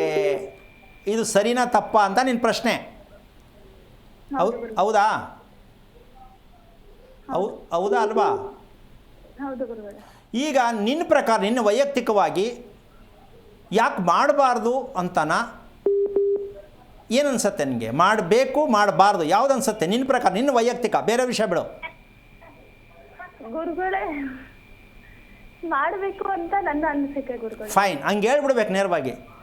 ಓಕೆ, ಈಗ ವಿಷಯಕ್ಕೆ ಬರ್ತೀನಿ. ನಿನಗೆ ಎಷ್ಟು ವಯಸ್ಸು? 23. ಓಕೆ, ಈಗ ನೀನು ಮಂತ್ಲಿ ಆದಾಗ ಕೋಪ, ಬೇಜಾರು ಎರಡರಲ್ಲಿ ಯಾವ್ದು ಜಾಸ್ತಿ ಬರುತ್ತೆ? ಸುಸ್ತು, ಕೋಪ ಆಗುತ್ತೆ ಗುರುಗಳೇ. ಈಗ ಸುಸ್ತು ಏನಕ್ಕೆ ಬರುತ್ತೆ? ಬ್ಲೀಡ್ ಆಗುತ್ತೆ ನನಗೆ, ಆ ರೀಸನ್. ಅಮ್ಮ, ಹೆಣ್ಣು ಮಕ್ಕಳಿಗೆ, ದೊಡ್ಡವ್ರಿಗೆ ಯಾರು ಚಿಕ್ಕವ್ರಿಗೆ ಆಗಲಿ, ಹೆಣ್ಣು ಮಕ್ಕಳಿಗೆ ಸುಸ್ತು ಬರುವಂಥ ಲಕ್ಷಣಗಳು ಇರುತ್ತೆ, ಹೌದಲ್ಲಮ್ಮ? ಹೌದು ಗುರುಗಳೇ. ಸುಸ್ತು ಯಾಕೆ ಬರಬೇಕು? ನೀವು ನೀನು ತಿನ್ನುತ್ತಿರುವ ಊಟ, ಸೇವನೆ ಮಾಡುತ್ತಿರತಕ್ಕಂಥ ಊಟ, ಸಮಯ ಪ್ರಜ್ಞೆ ಮತ್ತು ಊಟದ ಮೇಲೆ ಇಡ್ತಕ್ಕಂತಹ ವಿಶ್ವಾಸ, ಮನಸ್ಸು, ನಿಜಕ್ಕೂ ನೀನು ಊಟ ಮಾಡುವಾಗ ಅದಿರುತ್ತಾ? ಸ್ವಲ್ಪ ಯೋಚನೆ ಮಾಡು. ಅಷ್ಟೊಂದಿರಲ್ಲ ಗುರುಗಳ. ಅಲ್ವಾ? ಈಗ ನೀನು ಚೆನ್ನಾಗಿರಬೇಕು ಅಂತಾನೆ ಊಟ ಮಾಡೋದು, ಶಕ್ತಿಯಾಗಿರಬೇಕು ಅಂತಾನೆ ಊಟ ಮಾಡೋದು. ಆಗಿರಬೇಕಾದ್ರೆ ನಾವು ಊಟದ ಮೇಲೆ ನಿಗಾನೇ ಇಟ್ಟಿಲ್ಲ ಅಂದರೆ ನಾವು ಕೇಳಿದ್ದು ನಮಗೆ ಸಿಗಲ್ಲ. ಅದಕ್ಕೆ ಮುಂದಕ್ಕೆ ಭಾಗ ಕೇಳಿಸ್ಕೊತಿದ್ಯಾ? ಈಗ ಸುಸ್ತು ಬೇಜಾರು ಇರ್ತಕ್ಕಂಥ ಸನ್ನಿವೇಶ, ಪೀರಿಯಡ್ಸ್ ಆದಾಗ ಇನ್ನೂ ಜಾಸ್ತಿ ಇರುತ್ತೆ ಮಾಮೂಲಿ ದಿನಕ್ಕಿಂತ, ಹೌದಾ? ಈಗೇನಾಗತ್ತೆ, ಯಾವುದೇ ಪದಾರ್ಥದ ಮೇಲೆ, ವ್ಯಕ್ತಿ ಮೇಲೆ, ದೇವ್ರ ಮೇಲೆ ಭಕ್ತಿ ಬರಲ್ಲ. ಯಾಕೆ ಅಂದರೆ ಅಯ್ಯೋ ನನ್ನ ದೇಹ ಆಗ್ತಾ ಇಲ್ಲ, ಹೆಂಗೆಂಗೋ ಆಗ್ತಾ ಇದೆ ಅಂತ ಅನ್ಸುತ್ತಾ ಇಲ್ವಾ? ಕೆಲವು ಸಲ ಅಲ್ಲಮ್ಮ, ಆ ಸಮಯದಲ್ಲಿ ಹೇಳ್ತಾ ಇದ್ದೀನಿ ನಾನು. ಈಗ ಸಂದರ್ಭ ಬರುತ್ತಾ ಇಲ್ವಾ? ಅಂದ ಮೇಲೆ ನಿನಗೆ ನೀನು ಆ ರೀತಿ ಸುಸ್ತು ಮನಸ್ಸಿಗೆ ಬೇಸರ ಮಾಡಿಕೊಂಡು ದೇವ್ರ ದೀಪ ಹಚ್ಚಬಹುದಾ, ಪೂಜೆ ಮಾಡಬಹುದಾ, ಡಿಸೈಡ್ ಮಾಡು. ಅದಕ್ಕೋಸ್ಕರವಾಗಿ ಅದನ್ನು ಬ್ಯಾನ್ ಮಾಡಿದೆ ಶಾಸ್ತ್ರದಲ್ಲಿ. ಹೆಣ್ಣು 3 ದಿನ ಕಾಲು ಆ ಕಡೆ ಈ ಕಡೆ ಅಲುಗಾಡಿಸ್ಬಾರ್ದು ಅಂತ ಹೇಳುತ್ತೆ ವೈಜ್ಞಾನಿಕವಾಗಿ. ಹೊಸಲು ದಾಟಬಾರ್ದು ಅನ್ನೋದೇನಿಲ್ಲ, ಗಾಡಿ ಹತ್ಕೊಂಡೇ ಹೋಯ್ತಾರೆ ಈಗ. ಅದಕ್ಕೆ ಹುಚ್ಚು ಬೆಪ್ಪು ಮಕ್ಕಳು ಹುಡ್ತಾ ಇರೋದು. ಹೊರಗಡೆ ಆಗಿರ್ತಕ್ಕಂಥ ಹೆಣ್ಣು ಯಾವಾಗ ಹೊಸಲು ತೆಗೆದು ಆಚೆ ಹೋಗ್ತಾಳೋ ಹುಚ್ಚು ಬೆಪ್ಪು ಮಕ್ಕಳೇ ಹುಟ್ಟೋದು. ಕುರುಡು ಮಕ್ಕಳು, ಕಿವುಡು ಮಕ್ಕಳು, ಬುದ್ಧಿಹೀನ ಮಕ್ಕಳು. ಯಾಕೆ ಅಂದರೆ ಹೆಣ್ಣು ಅಂದಮೇಲೆ ಏನು ಮಾಡಬೇಕು? ಬದುಕು ಮನೇಲಿ ಕೂತ್ಕೊಂಡು ಇರೋಕ್ಕಾಗತ್ತಾ? ಬದುಕಿ, ಅದು ಹೆಂಗೆ ಬದುಕ್ತೀರ ನೋಡೋಣ. ಒಳ್ಳೆಯ ಮಗು ಇದೆಯಾ? ಒಳ್ಳೆ ದಾಂಪತ್ಯ ಇದೆಯಾ? ಒಳ್ಳೆ ನಿದ್ದೆ ಇದೆಯಾ? ಊಟ ಮಾಡಿದ ಕರಗ್ತಾ ಇದೆಯಾ? ಅಂದಮೇಲೆ ಯಾವ ಪುರುಷಾರ್ಥ ಕೊಟ್ಟದು ಈ ಭೂಮಿಯಲ್ಲಿ? ಪ್ರಶ್ನೆಗಳು ಹಾಕ್ಕೊಂಡು ಕುರುಡು ಜೀವನ ನಡೆಸೋದು ಅಲ್ಲಮ್ಮ. ಈ ಭೂಮಿ ಒಪ್ಕೊಳ್ಳೋದೇ ಇಲ್ಲ. ಅದಕ್ಕೆ ಇವತ್ತು ಇದ್ರ ಜೊತೆ ಹೇಳ್ಬಿಡ್ತೀನಮ್ಮ, ಇವತ್ತು ಹುಲಿ, ಸಿಂಹ, ಹಾವು ಊರುಗಳು ಯಾಕೆ ಬರ್ತಾ ಇದೆ ಅಂತ ಪ್ರಶ್ನೆಗೆ ಈ ಸೈಡ್ನಲ್ಲಿ ಹೇಳ್ತೀನಿ. ನಿಮ್ಮದು ಕೊನೆಗಾಲ ಬಂದಿದೆ, ಪ್ರಪಂಚ ಅಂತ್ಯವಾಗಲಿದೆ, ನೀವು ಎಚ್ಚೆತ್ಕೋತಾ ಇಲ್ಲ, ಭೂಮಿ ಹಾಳಾಗ್ತಾ ಇದೆ, ಧರ್ಮ ವಿರೋಧ ಮಾಡ್ತಾ ಇದ್ದೀರಾ, ನಿಮ್ಮನ್ನು ಈಗ ನಾಶ ಮಾಡೋಕ್ಕೆ ನಾವು ಬರ್ತೀವಿ ಅಂತ ಹೇಳಿ ಇನ್ನು ಮುಂದೆ ಇದೇ ಜಾಸ್ತಿ ಆಗುತ್ತೆ. ನಾಯಿ ಕಚ್ಚತ್ತೆ, ಸರ್ಪ ಕಚ್ಚತ್ತೆ, ಹುಲಿ ಕಚ್ಚತ್ತೆ, ಎಳ್ಕೊಂಡೋಗುತ್ತೆ. ಇದಕ್ಕೆ ಯಾರು ತಾಕತ್ತಿದ್ರೆ ಹೇಳಿ ಉತ್ತರನ. ಏನಕ್ಕೆ ವನ್ಯಮೃಗಗಳು ನಮ್ಮ ಊರೊಳಗಡೆ ಬರ್ತಾ ಇದೆ? ಇನ್ನು ಎಷ್ಟು ವರ್ಷ ಯಾರ್ಕಾರು ಹೇಳೋಕ್ಕಾಗಲ್ಲ. ಬನ್ನಿ ಕೂತ್ಕೊಂಡು ಮಾತಾಡೋಣ. ಯಾಕೆ ಬರ್ತಾ ಇದೆ ಊರೊಳಗಡೆ? ಅದು ಎಷ್ಟು ಬೋನ್ ಹಾಕ್ತೀರಾ? ಅದನ್ನು ಎಷ್ಟು ಕಟ್ಟಪ್ಪನೆ ಮಾಡ್ತೀರಾ? ಮಾಡಿ ತಾಕತ್ತಿದ್ರೆ ನಿಮ್ಗೆ ಯಾವ ಸೆಕ್ಯೂರಿಟಿ ಹಾಕಿ ನಿಲ್ಲಿಸಿ ನೋಡೋಣ. ಬರೀ ಗೋಜಲ್ ಜೀವನ ಎಲ್ಲ ಹೀಗೇ. ಇನ್ನೊಬ್ಬರ ಮೇಲೆ ಡಿಪೆಂಡ್ ಆಗಿ ಬದುಕುವರ ಜೀವನ ಎಲ್ಲ ಹೀಗೆ ಆಗ್ತಾ ಇದೆ. ಧರ್ಮ ತುಂಬ ಹೋಗ್ತಾ ಇದೆ. ಅದಕ್ಕೆ ಭಗವಂತ ಈ ಸ್ವರೂಪಲ್ಲಿ ನಿಮಗೆ ನೆಮ್ಮದಿಯಾಗಿ ಬದುಕಬಾರ್ದು. ಎಲ್ಲಿ ಹಾವು ಬರುತ್ತೋ, ಎಲ್ಲಿ ಹುಲಿ ಬರುತ್ತೋ, ಎಲ್ಲಿ ಸಿಂಹ ಬರುತ್ತೋ, ಎಲ್ಲಿ ಕಳ್ಳ ಬರ್ತಾನೋ, ಈ ರೀತಿಯೇ ಬದುಕಿ ನೀವು. ಯಾಕೆ ಅಂದರೆ ಕ್ರಮ ಇಲ್ಲ. ಊಟದ ಕ್ರಮ, ನಿದ್ದೆ ಕ್ರಮ ಎಲ್ಲ ಹಾಳಾಗಿದೆ. ಈ ಭೂಮಿ ಇದನ್ನೆಲ್ಲ ಒಪ್ಕೊಳ್ಳಲ್ಲ. ನೀವು ಆದಷ್ಟು ಬೇಗ ಮುಳುಗಬೇಕಾಗತ್ತೆ ಅನ್ನೋ ಸಂಭ್ರಮದಲ್ಲಿ ಈಗ ಒಂದು ಕಡೆ ಬೆಂಕಿ ದುರಂತ, ಇನ್ನೊಂದು ಕಡೆ ಜಲ ಅಂದರೆ ನೀರು. ಇದು ಎರಡರ ಮಧ್ಯ ಏನಾಗಿ ಮುಳುಗ್ತೀವೋ ಗೊತ್ತಿಲ್ಲ. ಪ್ರಪಂಚದ ಅಂತ್ಯಕಾಲ ಅಂದರೆ ನಾಶವಾಗುವ ಕಾಲ ಸನ್ನಿಹಿತವಾಗಿದೆ. ಇದು ಸತ್ಯ. ನಾನು ಜ್ಯೋತಿಷ ಹೇಳ್ತಾ ಇಲ್ಲ.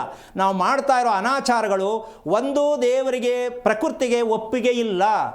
ಬುದ್ಧಿಯನ್ನು ಓಡಿಸಿ, ಜನಗಳಿಗೆ ಟೋಪಿ ಮೋಸ ಮಾಡಿ, ವಂಚನೆ ಮಾಡಿ ಬದುಕಕ್ಕೆ ಹೋಗ್ತಾ ಇದ್ದೀವಿ. ದಾರಿ ಕೊಡಲ್ಲ ಭಗವಂತ. ಬರೀ ಸುಳ್ಳು. ಬೆಳಗ್ಗೆ ಅಂದರೆ ಸುಳ್ಳು, ರಾತ್ರಿ ಮಲಗುವವರೆಗೂ ಸುಳ್ಳು. ಇದೆಲ್ಲವೂ ಕೂಡ ಅನ್ವಯ ಆಗ್ತಕ್ಕಂಥದ್ದು ನಕ್ಷತ್ರನೇ ಭರಣಿ ನಕ್ಷತ್ರ. ಪ್ರಪಂಚನೇ ಒಂದ ಅಂದರೆ ನಂದೇ ಒಂದು ಅಂತಕ್ಕಂಥ ನಕ್ಷತ್ರನೇ ಭರಣಿ ನಕ್ಷತ್ರ. ಈ ನಕ್ಷತ್ರಕ್ಕೆ ಕೊನೆ ಇಲ್ಲ, ಮೊದಲಿಲ್ಲ, ಜೀವನ ಇಲ್ಲ, ಆರೋಗ್ಯ ಇಲ್ಲ, ನೆಮ್ಮದಿ ಇಲ್ಲ ಅಂತ ಹೆದರ್ಕೊಳ್ಳೋದಲ್ಲ. ಇದನ್ನು ಚಾಲೆಂಜ್ ಮಾಡಿ ತಿಳ್ಕೋಬೇಕು ಅಂತ ಪ್ರಯತ್ನ ಪಟ್ಟರೆ ಆ ಭರಣಿ ನಕ್ಷತ್ರವನ್ನು ಪರಿವರ್ತನೆ ಮಾಡಿ ಬದುಕುವ ಶಕ್ತಿ ಈ ಮಣ್ಣಿನಲ್ಲಿ ಭೂಮಿಗಿದೆ. ಅಮ್ಮ, ಅರ್ಥ ಆಯ್ತಾ? ಬೇಜಾರಾಯ್ತಾ? ದಯವಿಟ್ಟು ಬೇಜಾರು ಮಾಡ್ಕೋಬೇಡ. ಯಾಕೆ ಅಂದರೆ ನಿಜಕ್ಕೂ ಹೇಳ್ತೀನಿ, ನಿನ್ನ ಪ್ರಶ್ನೆ ನನಗೆ ತುಂಬ ಖುಷಿ ಕೊಡ್ತು. ಕಾರಣ ಇದನ್ನು ಬೇಕಾದಷ್ಟು ಜನ ಇದ್ರ ಬಗ್ಗೆ ತಿರಸ್ಕಾರವಾಗಿ ಮಾತಾಡ್ತಾರೆ. ನಾವು ಸೈಂಟಿಫಿಕಾಗಿ ತುಂಬ ಮುಂದೆ ಇದ್ದೀವಿ, ನಾನು ಮುಂದೆ ಕೂತ್ಕೊಂಡು ಮಾತಾಡಬೇಕು, ತಲೆ ಮೇಲೆ ಕೆತ್ತಬಾರ್ದು ಅಂತ ಪ್ರಶ್ನೆ ಕೇಳ್ತೀನಿ. ಯಾಕೆಂದರೆ ಈ ವಿಚಾರದಲ್ಲಿ ನಿಮ್ಮ ದೇಹ ರಕ್ಷಣೆ ಮಾಡಿಕೊಡ್ರಿ ಭಗವಂತ ಕೊಟ್ಟಿರೋದು. ಪ್ರತಿಷ್ಠೆ ಮಾತಾಡಿ ಜನಗಳಿಗೆ ಟೋಪಿ ಮಾಡಿ ಮರಳು ಮಾಡಿ ನಾನು ಕಲ್ತಿದ್ದೀನಿ ವಿದ್ಯೆ ಅಂತ ಮಾತಾಡೋಕ್ಕೆ ಬರಬೇಡಿ. ಇದನ್ನು ಸಾಕಷ್ಟು ಕಾರ್ಯಕ್ರಮದ ಡಿಬೇಟಲ್ಲಿ ನೋಡ್ತೀನಿ ನಾನು. ನನಗೆ ಕೂರಿಸ್ಬೇಕಿತ್ತು ಅಂತ, ಬಟ್ ನಾನು ಕೂರಲ್ಲ ಡಿಬೇಟಲ್ಲಿ. ಯಾಕೆಂದರೆ ತಲೆಕೆಟ್ಟವ್ರು ಕೂತಿರ್ತಾರೆ. ಯಾಕೆಂದರೆ ಮಾತಾಡ್ತಕ್ಕಂಥ ರೀತಿಗಳೇ ಆ ಥರ. ಅದಕ್ಕೋಸ್ಕರವಾಗಿ ಧರ್ಮಕ್ಕೆ ಹತ್ತಿರವಾಗಂತ ತಿಳ್ಕೊಂಡಿರೋ ಹತ್ರ ಮಾತಾಡ್ಬೋದು, ಸದ್ಯಕ್ಕೆ ಸಿಕ್ಕಲ್ಲ. ಅದಕ್ಕೋಸ್ಕರವಾಗಿ ನಿಂತರ ಎಲ್ಲ ಹೆಣ್ಣುಮಕ್ಕಳು ಅರ್ಥ ಮಾಡ್ಕೊಂಡು ಬದುಕು ಅಂತಕ್ಕಂಥದ್ದು ಪ್ರತಿಯೊಂದು ವಿಚಿತ್ರವಾಗಿರ್ತಕ್ಕಂಥದ್ದನ್ನು ನಾವು ವ್ಯವಸ್ಥಿತವಾಗಿ ಬದುಕೋದಕ್ಕೆ ಪ್ರಯತ್ನ ಮಾಡಬೇಕು ಅನ್ನೋದೇ ನಾವು ಈ ಭಾರತ ದೇಶದಲ್ಲಿ ಹುಟ್ಟಿದ್ದು. ಅವನು ನಿಜವಾದ ಭಾರತೀಯನಾಗ್ತೀವಿ. ಸತ್ಯವಾಗಲೂ ಪ್ರತಿಯೊಬ್ಬರು ಅರ್ಥ ಮಾಡ್ಕೊಳ್ಳಿ. ಒಳ್ಳೆಯದಾಗಲಿ. ಓಕೆ, ಧನ್ಯವಾದ ಕರೆ ಮಾಡಿದ್ದಕ್ಕೆ. ಇನ್ನೊಬ್ಬರು ಕಾಲರ್ ಇದ್ದಾರೆ ಗುರುಜಿ, ಪುನೀತ್ ಅಂತ ಶಿವಮೊಗ್ಗದಿಂದ. ನಮಸ್ತೆ. ನಮಸ್ತೆ ಮೇಡಮ್. ಯಾರ ಬಗ್ಗೆ ಕೇಳಬೇಕಿತ್ತು ಮೇಡಮ್? ನಮ್ಮ ಬಗ್ಗೆನೇ ಕೇಳಬೇಕಾಯ್ತು. ನಿಮ್ಮ ನಕ್ಷತ್ರ ಹೇಳಿ ಮೇಡಮ್. ನಮ್ದು ನಕ್ಷತ್ರ ರಾಶಿ ಬಂದು ಕನ್ಯಾ ರಾಶಿ ಮೇಡಮ್. ಓಕೆ, ಗುರುಜಿ ಇದ್ದಾರೆ, ಮಾತನಾಡಿ. ಹಲೋ, ನಮಸ್ತೆ ಗುರುಜಿ. ನಾರಾಯಣ, ಏನು ಮಾಡ್ತಾ ಇದ್ದೀರಾ ತಾವು? ಗುರುಜಿ, ನಾವು ಬೆಂಗಳೂರಲ್ಲಿ ನಮ್ದು cube cinema technology private limited technical servicing work ಮಾಡ್ತಾ ಇದ್ದೀನಿ. ಓಕೆ, ಖುಷಿ ಇದೆಯಾ? ಖುಷಿ ಇದೆ ಗುರುಜಿ. ಅದು ಒಂದೇ ಕಂಪ್ನಿಲಿ ಅವಾಗಿಂದ ಇವಾಗ ಮುಂದೆಯಿಂದನೂ ಮಾಡಿ ಕೈ ರೂಢಿ ಆಗ್ಬಿಟ್ಟಿದೆಲ್ಲ, ಅದು ಬಂದ್ಬಿಟ್ಟಿದೆ. ಅದೇನು ಓಕೆ, ಯಾವುದೇ ಮಾಡಬೇಕು, ಮಾಡಿದ್ರೆ ಖುಷಿ ಇದ್ರೆ ಸಾಕು, ಅದೇನು ತಪ್ಪಂತಲ್ಲ ಅಲ್ವಾ? ಅದು ತೃಪ್ತಿ ಇರ್ಬೇಕು, ಸಂತೋಷ ಇರ್ಬೇಕು, ಅದು ಮೇನ್ ಇರ್ಬೇಕು. ಓಕೆ, ಈಗ ನಿಮ್ಮ ಪ್ರಶ್ನೆ ಏನು? ಗುರುಜಿ, ಅದೇ ಮದ್ವೆದು ಸ್ವಲ್ಪ ಡಿಲೇ ಮುಂದುವರ್ಕೊಂಡಾಗ ಹೋಗ್ತಾ ಇದೆ. ಯಾಕೆ, ಏನು? ಎಷ್ಟು ವಯಸ್ಸು ನಿಮಗೆ? ಎಷ್ಟು ವಯಸ್ಸು? ನನಗೆ 38 ಆಯ್ತು ಗುರುಜಿ. ಓಕೆ, 21ರಿಂದ 23 ಅಟ್ಲೀಸ್ಟ್ ಆ ಏಜಲ್ಲಿ ನಿಮಗೆ ಯಾವುದು ಸೆಲೆಕ್ಟಿಂಗ್ ಸಿಕ್ಕಿ ನಿಮ್ಮ ಕೈಯಾರ ಬಿಟ್ಟೆ ಅವಕಾಶಗಳು ಕಳ್ಕೊಂಡೆ ಅಂತ ಅನ್ಸುತ್ತೆ? ಇಲ್ಲ ಗುರುಜಿ, ಆ ಥರ ಯಾವುದು ಅಲ್ಲ, ಒಂದು ವಿಷಯ ಏನಂದರೆ, ಪ್ರಶ್ನೆ ಇಷ್ಟೇ, ಸಂಬಂಧದಲ್ಲಿ ನಿನಗೆ ಕೊಡಬೇಕು ಅಂತ ಕುಟುಂಬದಲ್ಲಿ ಮಾತಾಡಿರೋದು, ಅಪ್ಪ ಅಮ್ಮ ಹೇಳಿರೋದು, ಈ ಥರದ ಆಪ್ಷನ್ ನಂಬರ್ 2.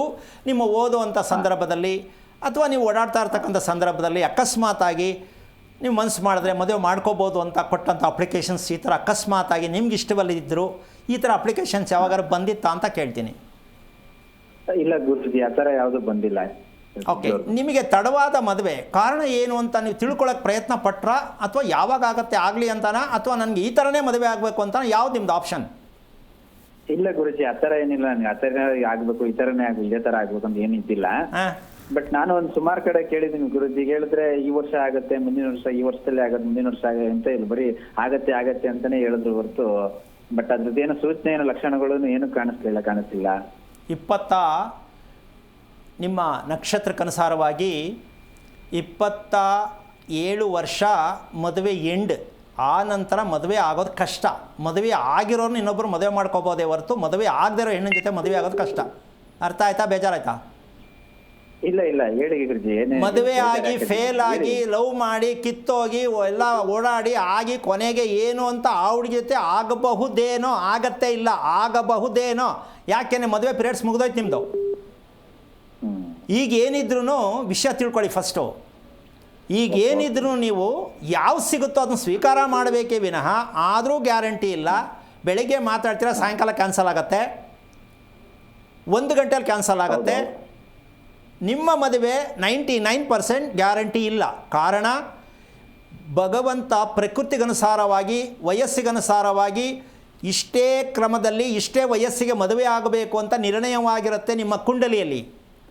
ನಾವು ಏನೋ ದಬಾಕ್ತೀವಿ ದೊಡ್ಡದಾಗಿ, ಪ್ರಪಂಚನ ಏನೋ ಉಲ್ಟಾ ಮಾಡ್ತೀನಿ ಅಂತ ವಯಸ್ಸನ್ನು ಹಾಳು ಮಾಡಿ ಶಕ್ತಿಯೆಲ್ಲ ಕಳ್ಕೊಂಡು ಊರು ಸೀಮೆದೆಲ್ಲ ತಲೆಯಲ್ಲಿ ಹಾಕ್ಕೊಂಡು ನಿದ್ದೆ ಬಿಟ್ಟು ಆರೋಗ್ಯ ಎಲ್ಲ ಕೆಡಿಸ್ಕೊಂಡು ಯಾವ ಪುರುಷಾರ್ಥಕ್ರಿ ಮದುವೆ ಬೇಕು? ಯೋಚನೆ ಮಾಡಿ. ನಿಮ್ಮ ಜಾಗದಲ್ಲಿ ಎಲ್ಲ ಹೆಣ್ಣು ಗಂಡು ಎಲ್ಲ ಈ ಥರನೇ ಅನುಭವಿಸ್ತಾ ಇದ್ದಾರೆ. ಟಾರ್ಗೆಟ್ಟು, ನಾನು ಮದುವೆ ಆಗಬೇಕಾದ್ರೆ ಹುಡುಗ ಹೀಗಿರಬೇಕು, ನಾನು ಮದುವೆ ಆಗೋ ಹುಡುಗಿ ಹೀಗಿರಬೇಕು.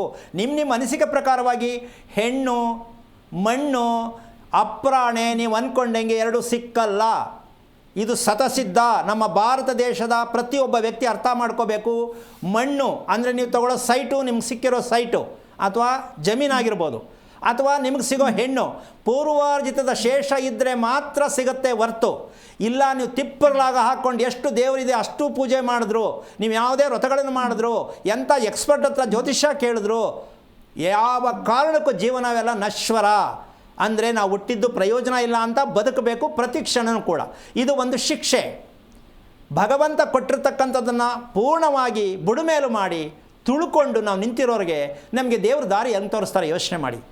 ನಿಮ್ಮ ತಾಯಿ ಮನೆಯ ಸ್ಟೋರಿ ತೊಗೊಂಡ್ರೆ 3 ತಿಂಗಳು ಮಾತಾಡ್ಬೋದು. ಅರ್ಥ ಆಗ್ತಾ ಇದೆಯಾ? ಹೇಳಿ ಗುರುಜಿ, ಗೊತ್ತಾಗ್ತದೆ, ಹೇಳಿ. ನಿಮ್ಮ ತಾಯಿ ಒಡ ಹುಟ್ಟಿದ ಅಣ್ಣ ತಮ್ಮಂದಿರು ಅವರಿಷ್ಟಿನ ಸ್ವಲ್ಪ ತಿಳ್ಕೊಳ್ಳಿ, ನೀವು ಗೊತ್ತಾಗತ್ತೆ. ಅವ್ರ ಕುಟುಂಬದಲ್ಲಿರ್ತಕ್ಕಂಥ ಸತ್ಯವನ್ನು ತಿಳ್ಕೊಳ್ಳಿ, ನಿಮ್ಮ ತಾಯಿಯಲ್ಲಿರ್ತಕ್ಕಂತಹ ಆರೋಗ್ಯದ ವಿಚಾರವನ್ನು ತಿಳ್ಕೊಳ್ಳಿ. ನೀವು ಇದನ್ನು ಮಗು ಏನಕ್ಕೆ ಹುಟ್ಟುತ್ತೆ, ಒಂದು ತಾಯಿ ತಂದೆ ಹೊಟ್ಟೆಯಲ್ಲಿ ಒಂದು ಗಂಡು ಹೆಣ್ಣಿಗೆ ಮಗು ಏನಕ್ಕಾಗತ್ತೆ ಅಂದರೆ ನಿಮ್ಮ ವಂಶದ ಕರ್ಮ ತಂದಿದ್ದೀನೋ ನೋಡ್ರೋ ಮೂರ್ಖರ ಅಂತೇಳಿ ಮಗು ಹುಟ್ಟೋದು. ನಾವು ಕರ್ಮನೂ ಇಲ್ಲ ಧರ್ಮನೂ ಇಲ್ಲ, ಹೆಸರಿಟ್ಬಿಟ್ಟು ಸ್ಕೂಲ್ಗೆ ಬಿಸಾಕ್ಬಿಡ್ತೀವಿ.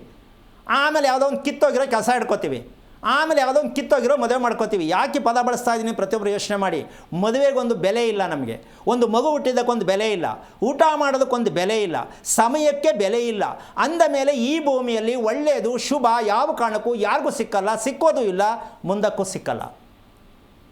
ಅದಕ್ಕೋಸ್ಕರವಾಗಿ ನಾವು ಮನುಷ್ಯತ್ವವನ್ನು ಪಡ್ಕೋಬೇಕು ಅನ್ನೋರಿಗೆ ಮಾತ್ರ ಈ ಭೂಮಿಯಲ್ಲಿ ಜಾಗ ಇದೆ. ನಮಗೆ ಮನುಷ್ಯತ್ವ ಇದೆಯಾ, ಬರಬೇಕು, ಬರ್ಸ್ಕೋಬೇಕು, ಇದರ ಅರ್ಥ ತಿಳ್ಕೋಬೇಕು ಅನ್ನೋರಿಗೆ ಮಾತ್ರ ಈ ದೇಶದಲ್ಲಿ ಜಾಗ ಇರುತ್ತೆ. ಇದು ಯಾಕೆ ಬೇಕು ಅನ್ನೋರಿಗೆ ಜಾಗ ಇರಲ್ಲ ಅಂದರೆ ಅದೇನೇನೋ ಆಗತ್ತೆ, ಅದೆಲ್ಲ ಹೇಳೋ ಅವಶ್ಯಕತೆ ಇಲ್ಲ. ನಿಮಗೆ ಒಂದಂತೂ ತಿಳ್ಕೋಬೇಕು, ನಾನು ಯಾಕೆ ಮಾತು ಹೇಳಿದ್ದೀನಿ ಅಂದರೆ ಮದುವೆನೇ ಇಲ್ಲ ಅಂತ ಯಾವ ಕಡಾಖಂಡಿತವಾಗಿ ಹೇಳಬೇಕಾದ್ರೆ ಗುಂಡಿಗೆ ಬೇಕು, ಯಾವನ ಕಾಲು ಹೇಳೋಕ್ಕಾಗಲ್ಲ. ಬರೀ ಸುಳ್ಳು ಹೇಳಿ ದುಡ್ಡಿಸ್ಕೊಳ್ಳೋಕ್ಕೋಸ್ಕರ, ಮ್ಯಾಜಿಕ್ ಮಾಡೋಕ್ಕೋಸ್ಕರವಾಗಿ ಗುರು ಅಲ್ಲವನೇ ಶುಕ್ರ ಇಲ್ಲವನೇ ಅಂತ ಹೇಳಿ ಕಪಟ ನಾಟಕದ ಇಲ್ಲದ್ದೆಲ್ಲ ಸೃಷ್ಟಿ ಮಾಡಿ ಸುಳ್ಳು ಹೇಳಿ ಹಣ ಪಡಿತಕ್ಕಂಥ ಪ್ರಪಂಚದಲ್ಲಿ ನೀವು ಅದಕ್ಕೆ ಮೋಸ ಹೋಗಬಾರದು.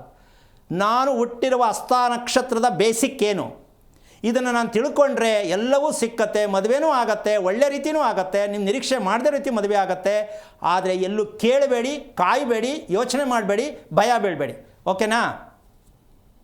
ಸರಿ ಸರಿ ಗುರುಜಿ. ತಿಳ್ಕೊಳ್ಳಿ ನಿಮ್ಮ ಹಸ್ತ ನಕ್ಷತ್ರದ ಪ್ರಾಬ್ಲಮ್ಸ್, ಕುಟುಂಬದ ರಹಸ್ಯ, ನಿಮ್ಮ ಆರೋಗ್ಯದ ರಹಸ್ಯ, ನಿಮ್ಮ ನಿದ್ದೆ ಒಂದನ್ನು ನೀವು ತಿಳ್ಕೊಂಬಿಟ್ರೆ ಸಾಕು, ನಿಮ್ಮ ಜೀವನ ಅವತ್ತೇ ಸಕ್ಸಸ್.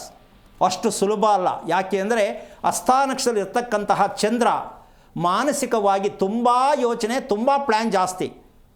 ಆದರೆ ಅದನ್ನು ಸರಿಯಾದ ರೀತಿಗೆ ತಗೊಂಡೋದ್ರೆ ಅವನಂಥ ಉನ್ನತವಾದ ನಕ್ಷತ್ರ ಇನ್ನೊಂದಿಲ್ಲ. 12 ರಾಶಿಯಲ್ಲಿ ಕನ್ಯಾ ರಾಶಿಗೆ ಇರ್ತಕ್ಕಂಥ ಸಾಧ್ಯತೆ ಇನ್ನು 11 ರಾಶಿಗೆ ಯಾವುದಕ್ಕೂ ಇಲ್ಲ. ಇಡೀ 12 ರಾಶಿಯಲ್ಲಿ ಕನ್ಯಾ ರಾಶಿಗೆ ಟಾಪ್ 1. ಅದಕ್ಕೆ ಯಾವುದೇ ಗ್ರಹಗಳ ಅಟ್ಯಾಚ್ಮೆಂಟ್ ಇಲ್ಲ ಅಂತ ಹೇಳುತ್ತೆ. ಅಂಥ ಸತ್ಯ ಇದೆ, ತಿಳ್ಕೊಂಡ್ರೆ. ನಾನೇ ರಾಜ ಅಂದರೆ ಅದು ಮುಳುಗಬೇಕಾಗತ್ತೆ. ಈ ಸತ್ಯವನ್ನು ಪ್ರತಿಯೊಬ್ಬರು ಅರ್ಥ ಮಾಡ್ಕೋಬೇಕು. ಪ್ರಪಂಚದಲ್ಲಿ ಯಾವ ರಾಶಿನೂ ಒಳ್ಳೆಯದಿಲ್ಲ, ಎಲ್ಲವೂ ಕೂಡ ತಿಳ್ಕೊಳ್ತಕ್ಕಂಥ ರಾಶಿನೇ ಆಗಿದೆ. ಪ್ರಯತ್ನ ಮಾಡಿ, ಒಳ್ಳೆಯದಾಗಲಿ. ಓಕೆ, ಧನ್ಯವಾದ ಕರೆ ಮಾಡಿದ್ದಕ್ಕೆ ಗುರೂಜಿ. ಇನ್ನು ಕೊನೆಯದಾಗಿ ನಮ್ಮ ವೀಕ್ಷಕರಿಗೆ ಏನು ಹೇಳ್ತೀರಾ ಅಂತ. ಈಗ ವಿಚಾರ ಏನಪ್ಪ ಅಂದರೆ ನಮ್ಮದು ಏನು ತಪ್ಪಾಗ್ತಾ ಇದೆ ಅಂತಂದರೆ, ಈಗ ಆಯಪ್ಪನ ಬಾಯಲ್ಲೇ ಬಂತು, 2 ತಿಂಗಳು ಕಳೀಲಿ, 3 ತಿಂಗಳು ಕಳೀಲಿ, ನಾನು ದಿನ ಅದನ್ನೇ ಹೇಳ್ತಾ ಇದ್ದೀನಿ. ಈಗ ಮದುವೆ ವಿಷಯಗಳಲ್ಲಿ ಇದು ಒಂದು ರೋಗ ನಮ್ಮ ದೇಶದಲ್ಲಿ ತುಂಬ ಇದೆ. ಯಾವಾಗ ಆಗತ್ತೆ ಅಲ್ವಾ? ಯಾವಾಗ ಆಗತ್ತೆ ಅಂತ ಕೇಳೋರು ನಿಜಕ್ಕೂ ದಡ್ರೆ ಅವರು. ಇವಾಗ ಆಗತ್ತೆ ಅಂತ ಹೇಳೋರು ಅದಕ್ಕಿಂತ ದೊಡ್ಡರು. ಅಂದರೆ ಅವ್ರಿಗೂ ಗೊತ್ತಿಲ್ಲ, ಇವ್ರಿಗೂ ಗೊತ್ತಿಲ್ಲ. ಅವ್ರು ಯಾವಾಗ ಆಗತ್ತೆ, ಇವ್ರಿಂಥ ದಿನ ಆಗತ್ತೆ, ಎರಡೂ ಸುಳ್ಳೆ. ಇದನ್ನು ನಮ್ಮ ಜನಕ್ಕೆ ಅರ್ಥ ಆಗ್ತಾ ಇಲ್ಲ, ಆಗೋದೂ ಇಲ್ಲ. ಕಾರಣ ಏನಂದರೆ ಎಲ್ಲವೋ ಒಂದು ಶಾಸ್ತ್ರ ಕೇಳಿದ್ರೆ ಆಯಿತು, ದೇವ್ರೇನೋ ಹಣೆಯಲ್ಲಿ ಬರ್ದದ್ದಾಯಿತು, ಹಿಂಗೆ ಅಂದ್ಕೊಂಡೇ ಕೂತಿರೋದು ನಾವು. ಹಣೆಯಲ್ಲಿ ಎಲ್ಲೂ ದೇವ್ರು ಬರ್ದಿಲ್ಲ. ನಾನು ಕೇಳ್ತೀನಿ ಬರ್ದಿರಿ ತೋರಿಸಿ ಅಂತ. ಹಣೆಲೆಲ್ಲ ಕಾಣಿಸ್ತೇನಮ್ಮ? ಮತ್ತು ಯಾಕೆ ಹಣೆ ತೋರಿಸ್ತಾರೆ ಜನ, ನನಗೆ ಅರ್ಥ ಆಗ್ತಾ ಇಲ್ಲ. ಕೇಳಿದ್ರೆ ಹಣೆಯಲ್ಲಿ ಬರ್ದಂಗೆ ಆಗತ್ತೆ, ದೇವ್ರು ಮಾಡ್ದಂಗೆ ಆಗತ್ತೆ, ಮತ್ತು ನಿಮ್ದೇನು ಕೆಲಸ ಅಲ್ವಾ? ಈ ಸೋಮಾರಿತನ ಮಾತುಗಳನ್ನ ಮೊದಲು ಬಿಡಬೇಕು. ಈಗ ವಿಚಾರಕ್ಕೆ ಬರೋದೇ ಆದರೆ ಮಧ್ಯಾಹ್ನದನ್ನು ಮಾಂಸಖಂಡಗಳು ಬಿಗಿಯಾಗೋದಕ್ಕೆ ಬೇಕು. ಕೊನೆ ಭಾಗ ಎಷ್ಟೋ ಜನಕ್ಕೆ ಪಾಪ ಕೊನೆದು ಬಿಟ್ಬಿಟ್ರಲ್ಲಪ್ಪ ಅಂತ ನಿನಗೂ ಸೇರಿ. ಅದಕ್ಕೆ ವಿಚಾರ ಹೇಳಬೇಕು ಅಂದರೆ ಇದು ತುಂಬ ಅತಿ ಮುಖ್ಯವಾದದ್ದು, ತುಂಬ ಪ್ರಧಾನವಾದದ್ದು, ತುಂಬ ಸತ್ಯವಾದ ವಿಚಾರ. ಇದು ಅಷ್ಟು ಸುಲಭ ಅಲ್ಲ, ಅಷ್ಟು ಸುಲಭ ಅಲ್ಲ. 2 ಸಲ ಹೇಳಿದ್ದೀನಿ. ರಾತ್ರಿ ಅಲ್ಲ, ಸಂಜೆ ಯಾರು ಸೂರ್ಯ ಮುಳುಗಿದ ಮೇಲೆ ಯಾರು ಆಹಾರವನ್ನು ತಗೋತಾರೋ, ಇಲ್ಲಿ ಆಹಾರ ಅಂತ ಬಳಸ್ತಾ ಇದ್ದೀನಿ, ಇಲ್ಲಿ ಮುದ್ದೆ ಚಪಾತಿ ಲೆಕ್ಕಕ್ಕೆ ಬರಲ್ಲ. ಪ್ರತಿಯೊಬ್ಬರು ಅರ್ಥ ಮಾಡ್ಕೋಬೇಕು. ಯಾಕೆ ಅಂದರೆ ಸಂಜೆ ಊಟ ಏನಕ್ಕೆ ಅಂದರೆ ಮನಃಶಾಂತಿಗಾಗಿ. ಇದು ತುಂಬ ಅತಿ ಮುಖ್ಯ. ಪ್ರಪಂಚದಲ್ಲಿ 1 ಕೋಟಿಯಲ್ಲಿ ಒಬ್ಬರಿಗೂ ಸಿಗಲ್ಲ ಈ ಆಪ್ಷನ್. 1 ಕೋಟಿ ಜನಸಂಖ್ಯೆಯಲ್ಲಿ ಒಬ್ಬರಾದರೂ ಶಾಂತಿಯಿಂದ ನಾವು ನಿದ್ದೆ ಮಾಡಿದ್ದೀವಿ ಅಂತ ಹೇಳೋದಕ್ಕೆ ಸಾಧ್ಯನೇ ಇಲ್ಲ. ನಿದ್ದೆ ಶಾಂತವಾಗಿ ಬರಬೇಕಾ ಬೇಡವಾ? ಬರಬೇಕು. ಈಗ ಮನಸ್ಸು ಮತ್ತು ದೇಹ ಒಂದಾಗಬೇಕಾ ಬೇಡವಾ? ಇದೆರಡು ಒಂದಾಗೋದು ಯಾವಾಗ ಅಂದರೆ ನಿದ್ದೆಯಲ್ಲಿ ಮಾತ್ರ. ಮನಸ್ಸು ದೇಹ ಒಂದಾಗುವ ಜಾಗ ಯಾವುದು? ನಿಮ್ಮ ನಿದ್ದೆಯಲ್ಲಿ. ನಾನು ಮನುಷ್ಯನಾಗಿಲ್ಲ ಅಂದರೆ 7ರಲ್ಲವನೇ 9ರಲ್ಲವನೇ ಅಂತ ಹೇಳ್ತಾ ಕಮ್ಮಂಗಿಗಳು ಹೇಳ್ತವೆ. ಅವ್ರು 9ರಲ್ಲವ್ರೆ 7ರಲ್ಲವ್ರೆ ಅಂತ. ತಿನ್ನೋದು ತಿಂಡಿಲ್ಲವ್ರೆ ಅಂತ ಹೇಳಕ್ಕೆ ಬಂದಿಲ್ಲ ಇನ್ನು ಯಾರ ಕೈಲೂ. ಏನಮ್ಮ? ಹೌದು. ಬರೀ ಚೆನ್ನಾಗದೆ ಅಂತ ಹೇಳಿ ಡುಬಾಕ್ ಮಾಡ್ತಾ ಇರ್ತಕ್ಕಂಥ ವಿಚಾರ ನೀವು ಅದನ್ನು ನಂಬ್ಕೊಂಡು ಕೂತಿದ್ದೀರಾ. ಮನಃಶಾಂತಿಗಾಗಿ ಸಂಜೆಯ ಊಟ, ನಾಟೆ ರಾತ್ರಿಯ ಊಟ. ಆದರೂ ನಾವು ತಿಂತಾ ಇರೋದೇ ರಾತ್ರಿ ಅಂದಮೇಲೆ ನಾವು ಮನುಷ್ಯರಾಗಿರೋದಕ್ಕೆ ಸಾಧ್ಯ ಇಲ್ಲ. ಅದಕ್ಕೆ ಕಾಡು ಪ್ರಾಣಿ ಮನೆ ಒಳಗಡೆ ಯಾಕೆ ನುಗ್ತಾ ಇದೆ ಅಂದರೆ ಮನುಷ್ಯರು ವಾಸ ಮಾಡೋ ಜಾಗ ಇದಲ್ಲ, ನಾವು ವಾಸ ಮಾಡೋ ಜಾಗ. ದಯವಿಟ್ಟು ನೀವೆಲ್ಲ ಆಚೆ ಹೋಗಿ ಅಂದರೆ ಕಾಡಲ್ಲಿ ಸೇರ್ಕೊಳ್ಳಿ. ಕಾಡನ್ನೆಲ್ಲ ಕತ್ತರಿಸಿದ್ದೀರಾ, ಇದು ನಿಮಗೆ ಪನಿಷ್ಮೆಂಟ್ ಅಂತ ಹೇಳಿ ಕಾಡು ಪ್ರಾಣಿಗಳು ಊರನ್ನು ಪ್ರವೇಶ ಮಾಡುವುದಕ್ಕೆ ಒಂದು ದೊಡ್ಡ ಬಲವಾದ ಕಾರಣ. ಇದು ಗೌರ್ಮೆಂಟ್ನವ್ರಿಗೆ ಒಂಚೂರು ಕಿವಿಲಿ ಕೇಳಿದ್ರೆ ಆಗತ್ತೆ ಅಂತ ಅನ್ಕೋತೀನಿ. ಆಗಲ್ಲ. ಈ ಸಂಸ್ಕಾರವನ್ನು ತಿಳ್ಕೊಂಡಿರ್ತಕ್ಕಂಥ ಗೌರ್ಮೆಂಟ್ ಆಗಿದ್ದರೆ ನಮ್ಮ ಭಾರತ ದೇಶ ಯಾವುದೋ ಮಟ್ಟಕ್ಕೆ ಹೋಗಬೇಕಾಗಿತ್ತು. ಅದು ಸಿಕ್ಕಲ್ಲ, ನಾವು ಬದುಕೋಕ್ಕಾಗಲ್ಲ. ಅದರ ಚಂತೆಗೆ ಹೋಗೋದು ಬೇಡ. ನಾವು ನಮ್ಮ ಬದುಕನ್ನು ಯಾವ ಬದುಕಬೇಕು ಅಂದರೆ ಮನಃಶಾಂತಿ ಅಂತಕ್ಕಂಥದ್ದು, ಮನಸ್ಸು ಮತ್ತು ದೇಹವನ್ನು ಒಂದು ಮಾಡಿದಾಗ ಆತ್ಮ ಅಂತಕ್ಕಂಥದ್ದು ಅವನೇ ಭಗವಂತ. ಅದೇ ನಿಮ್ಮ ಆತ್ಮ, ಆತ್ಮವೇ ಪರಮಾತ್ಮ. ಈ ಸತ್ಯ ಯಾವ ತಿಳ್ಕೊತಿರೋ ಈ ಭೂಮಿಯಲ್ಲಿ ಹುಟ್ಟಿದ್ದಕ್ಕೆ ಸಾರ್ಥಕವಾಗತ್ತೆ. ಆತ್ಮವನ್ನು ತಿಳಿಯದೇ ಇರುವನು ಮನುಷ್ಯತ್ವ ಇಲ್ಲದ ವ್ಯಕ್ತಿ ಅಂತ ನೀವು ಬೇಜಾರು ಮಾಡಿಕೊಂಡ್ರೂ ಪರವಾಗಿಲ್ಲ. ಯಾಕೆ ಅಂದರೆ ಈ ಸತ್ಯವನ್ನು ಪ್ರತಿಯೊಬ್ಬರು ಮಕ್ಕಳಿಗೆ ಅರ್ಥ ಮಾಡಿಸಿ, ನೀವು ಅರ್ಥ ಮಾಡ್ಕೊಳ್ಳಿ. ಜೀವನದಲ್ಲಿ ಸುಖವಾಗಿ ಬದುಕಬೇಕು ಅಂದರೆ ಸಂಜೆ ಅಷ್ಟೇ, ರಾತ್ರಿ ಇಲ್ಲ. ರಾತ್ರಿ ಮಲಗಬೇಕು, ಸಂಜೆ ಸೇವನೆ ಮಾಡಬೇಕು. ನಾವು ರಾತ್ರಿ ಮಲಗದೆ ಮಧ್ಯರಾತ್ರಿ ಅಂದರೆ ಏನು ಕೇಳಬೇಡಿ. ಇಂಥವ್ರಿಗೆಲ್ಲ ನಾವೇನು ರಿಪೇರಿ ಮಾಡೋಕ್ಕಾಗಲ್ಲ. ಈ ಥರ ಅಭ್ಯಾಸ ಇದ್ದರೆ ದಯವಿಟ್ಟು ನಮ್ಮ ಹತ್ರ ಬರೋದ್ರಲ್ಲಿ ಅರ್ಥವೂ ಇಲ್ಲ, ನಾವು ಒಪ್ಪೋದೂ ಇಲ್ಲ. ಈ ಸತ್ಯ ನಿಮಗೆಲ್ಲ ಅರ್ಥ ಆಗಿದೆ ಅಂತ ಹೇಳ್ತಾ ಕಾರ್ಯಕ್ರಮ ಮುಗಿಸ್ತಾ ಇದ್ದೀನಿ. ಜೈ ಶ್ರೀರಾಮ್. ಖಂಡಿತ ಗುರೂಜಿ, ಇನ್ನು ಇಷ್ಟು ಹೊತ್ತು ಸಾಕಷ್ಟು ವಿಷಯಗಳನ್ನ ತಿಳಿಸ್ಕೊಟ್ರಿ, ಧನ್ಯವಾದಗಳು. ನೋಡಿದ್ರಲ್ವಾ ವೀಕ್ಷಕರೇ, ಇವತ್ತಿನ ಸಂಚಿಕೆಯಲ್ಲಿ ಬಹಳಷ್ಟು ಮಾಹಿತಿಯನ್ನು ತಿಳ್ಕೊಂಡ್ವಿ. ಮತ್ತೆ ಮುಂದಿನ ಸಂಚಿಕೆಯಲ್ಲಿ ಭೇಟಿಯಾಗೋಣ. ನೋಡ್ತಾ ಇರಿ ಜೀ ಕನ್ನಡ ನ್ಯೂಸ್, ಸತ್ಯವೇ ಸುದ್ದಿಯ ಜೀವಾಳ. ಹೆಚ್ಚಿನ ಮಾಹಿತಿಗಾಗಿ ಸಂಪರ್ಕಿಸಿ ಶ್ರೀಮಾನ್ ಶ್ರೀ ಪುರುಷೋತ್ತಮ್ ದೇಶಿಕ್ ಗುರೂಜಿ, ಶ್ರೀ ಧರ್ಮ ಮಾರ್ಗ ಕಚೇರಿ, ನಂಬರ್ 532, ಮಲಥಳ್ಳಿ ಮುಖ್ಯ ರಸ್ತೆ, ಬೆಂಗಳೂರು 560056.